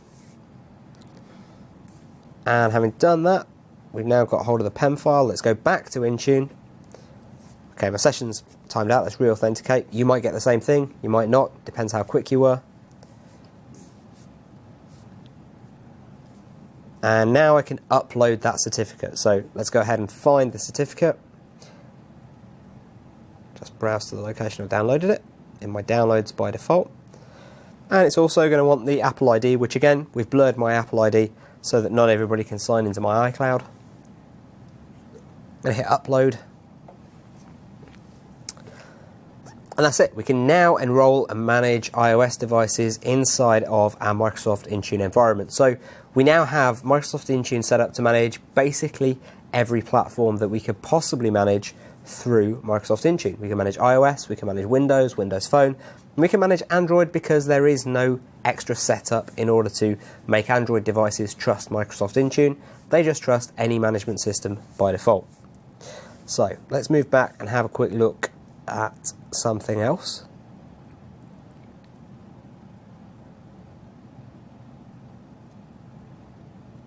And let's go and have a look at the company portal in a bit more detail. Let's go and fill out a few of the extra details here so that we can see where they're going to appear later on.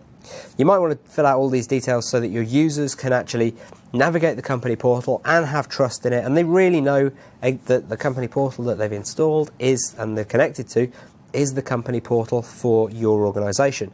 Kind of a pretty core requirement really when you're going to be taking policy from it and downloading applications from there. So let's provide phone numbers, email address. Let's whack a little bit of extra information there. We can provide a company privacy statement URL, which you can use to say, hey, this is how we're going to treat your data as a user, and this is what we're going to be able to do on your device. And then you can provide the details of exactly where inside of your company they can get support. So if you've got a help desk website, anything like that, those details can go in here. And in this case, we're going to say that that's going to be our support website. And we can call it Contoso IT Support. And I'm going to say save.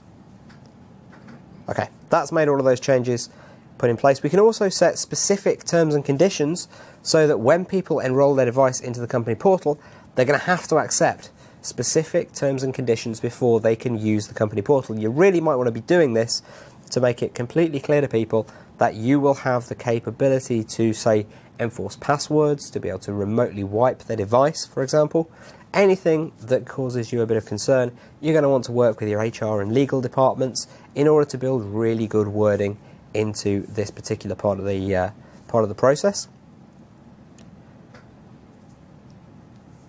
And you can also, so we give you one box for putting in all the legalese, and then you can have another box for actually putting it in plain English so that people can understand what they're going to be doing.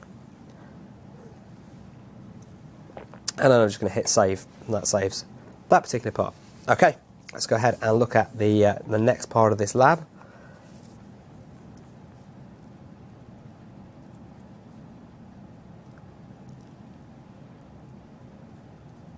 Type in account.manage.microsoft.com because we're going to create a couple of user accounts in order to be able to manage our users. And so we're going to create some users to manage. Now, we also have account.manage.microsoft.com as part of Microsoft Intune, which allows us to manage users, to manage security groups and domains and licenses and all this kind of stuff. So I'm going to go into users, and I'm now going to go and create a new user. So I'm going to find the new users link. And we're going to set somebody up. Let's get the details in the document of who we're setting up here. Okay, so new user, add user. And let's type in a new username. I'm going to type in Laurie and her last name as well. Give her a display name and a username.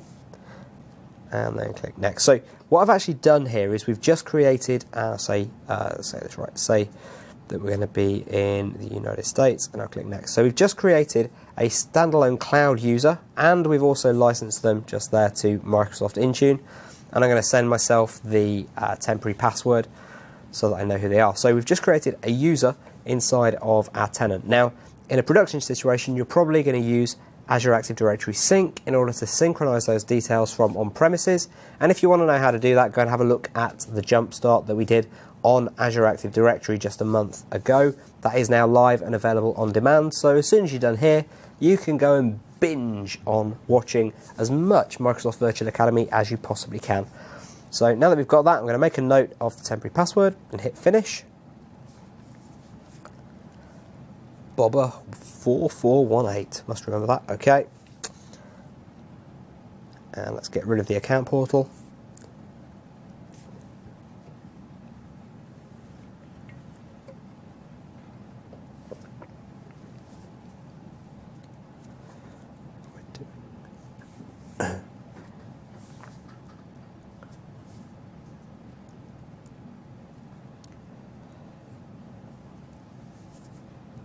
Okay, I'll just give you guys a couple of extra seconds here to catch up while I read my notes, just to make sure what I'm doing. Okay, right, let's go back into the Office portal this time. So portal.office.com, and it's going to ask me, hey, don't lose your account. I'm going to hit enter my mobile phone number here.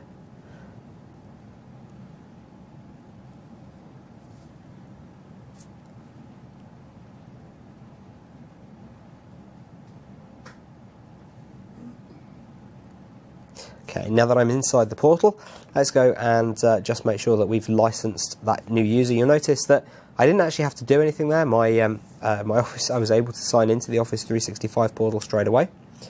So let's just see what I need to do next. Let me go to my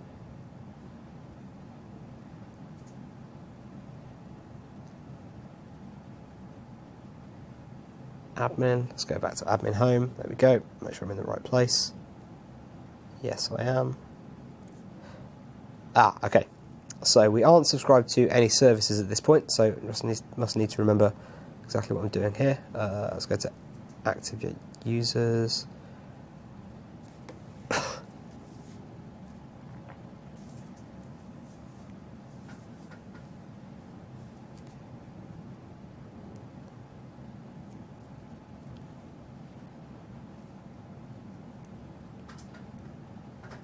Okay, yeah, I've missed a step. Let me, let's make sure. I think you'll find this in the notes as well. So we'll go to aka/Office 365 E3 USA, or E3 Trial US, in fact. Okay, there we go. Okay, so it's automatically detected that I'm already signed in, and I might want to add an E3 trial to my account. So I'm going to say yes, add it to my account.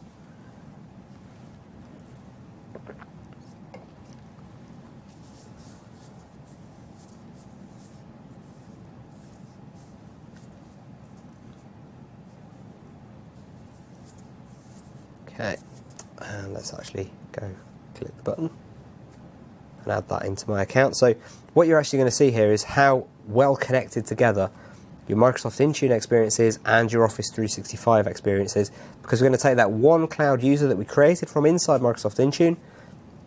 She's already available inside of Azure AD, and therefore automatically inside of Office 365 as well, since both look to Azure AD.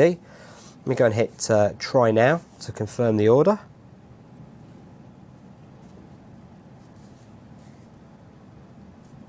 And then continue now that we've got a receipt.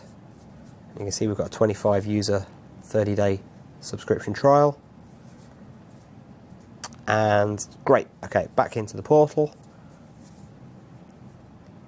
That was exactly what I was expecting to see the last time. I've now got service health in there, which is pretty cool, showing me that everything inside of my environment is running nice and happily. Okay.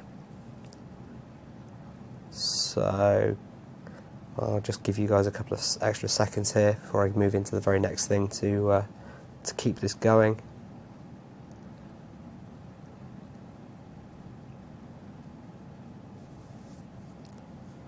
Okay, this one was actually back in the right place, so I'm going to use that. So I'm now going to go down, select my my Laurie account that I created earlier. Just go and assign her a license by clicking Edit. Let's tick the Office 365 E3 plan and hit Save. And that's going to set her up with everything she needs inside of Office 365. So she's going to get SharePoint, she's going to get Yammer, she's going to get Lync, but very importantly, she's going to get a Microsoft Exchange email box, which is exactly what I need for a couple of steps later on, which is why we went into Office 365 to enable the user. So she is now completely mail enabled.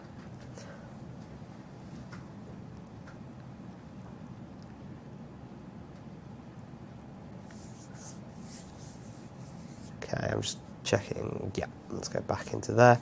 Okay, so I'm going to go and run into the portal, and let's go and set up a few more things inside of Intune. So I'm going to keep slowing down like this every so often to give you a chance. So I'm going to go into groups. Give it a second to refresh. And ungroup users, and we're going to create a group called sales, which is going to have all of our users in there from sales, in this case Laurie, the account we created earlier. So there's Laurie, and we're going to create a group from selection. So I'll go and hit create group from selection. There we go. And we'll give it a new name, let's call it sales. Hit next. It's going to be an empty group, and we'll hit next. Obviously it's going to contain Laurie, who's being added in directly. There we go, specifically defined direct memberships, and then we'll hit finish. So we now have a direct membership group that we can use for targeting for policies and applications.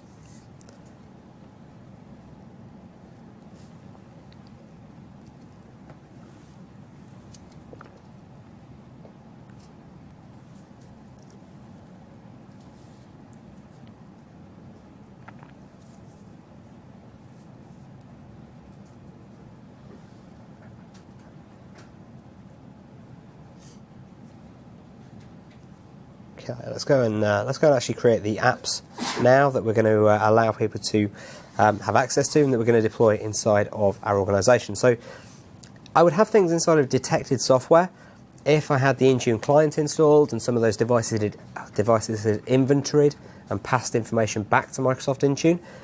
If I go into apps though, I can actually add new apps out there that are inside of the stores or that are that I have the installation files for and go and deploy them. So I'm going to say add app, and this time what we're going to do is we're going to find that the software installer opens, software publisher, use the same cache credentials again and sign back in.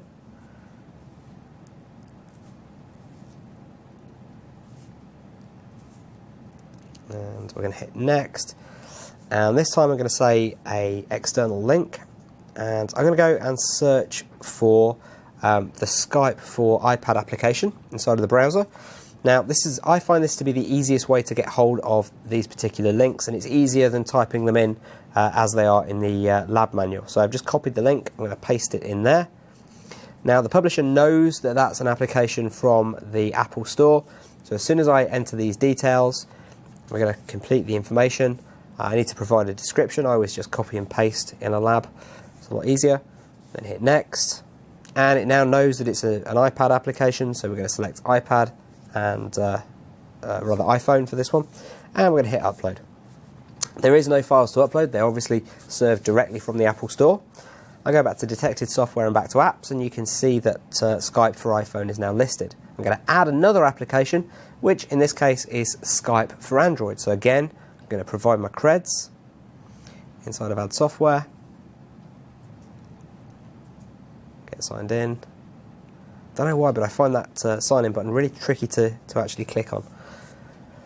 Okay, then we're going to say next again on the welcome screen. Again, we're going to use an external link, and then I'm going to go back to my search and I'm going to type in Skype for Android. There we go. And this time one of these links is going to be in the Google Play Store. Where are we? Here we go. Yeah, that's it. So let's go grab that link, that URL, and back into the application, pop it in, hit next, and we're going to type in the publisher, again it's Microsoft, the name of the application is Skype, and I'm going to use Skype for Android. As I say, I like to put the name into the name of the platform that it's being targeted to into the name, and then into some details into the description. Same group again, next and upload. Again, really quick. And then let's go ahead and do exactly the same thing, but this time we're going to add the application for Windows Phone.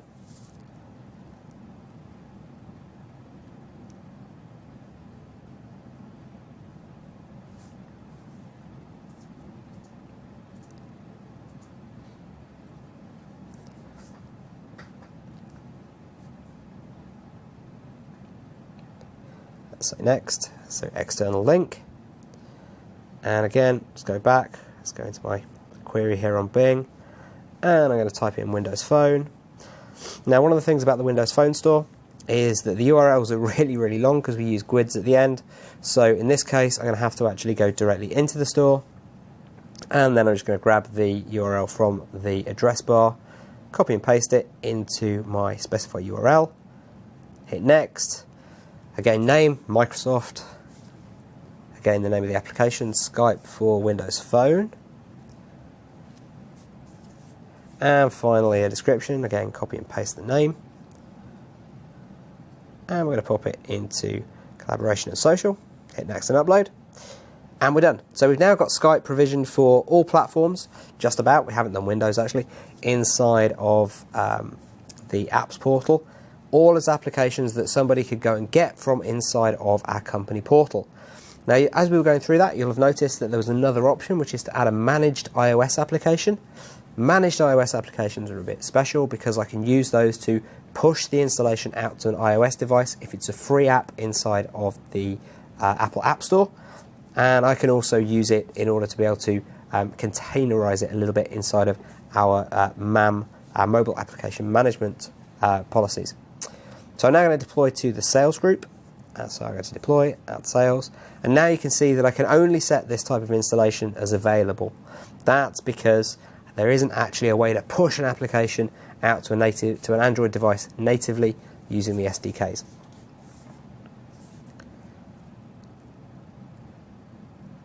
I'm going to do this again and repeat for each type of platform because I need to deploy them all out to my user.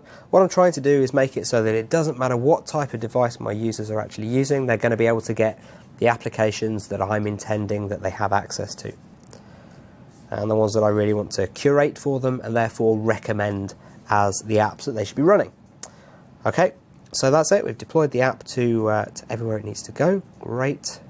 So now what? So that's what we do with application deployment.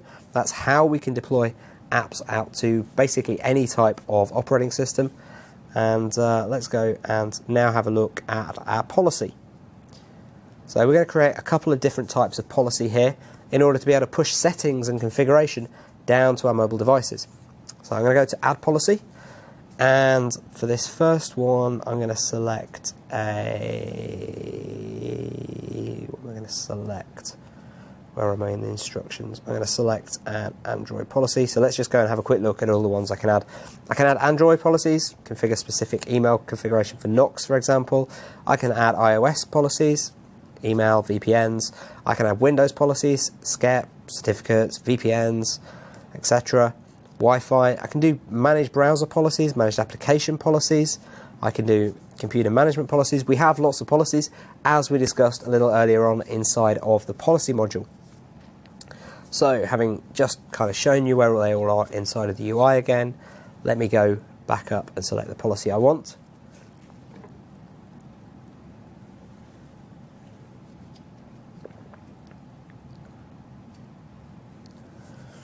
And I'm going to do an iOS email profile. So I'm going to create and deploy a custom policy. And now it's going to ask me for some information, so I need to provide a policy name. So I'm going to type in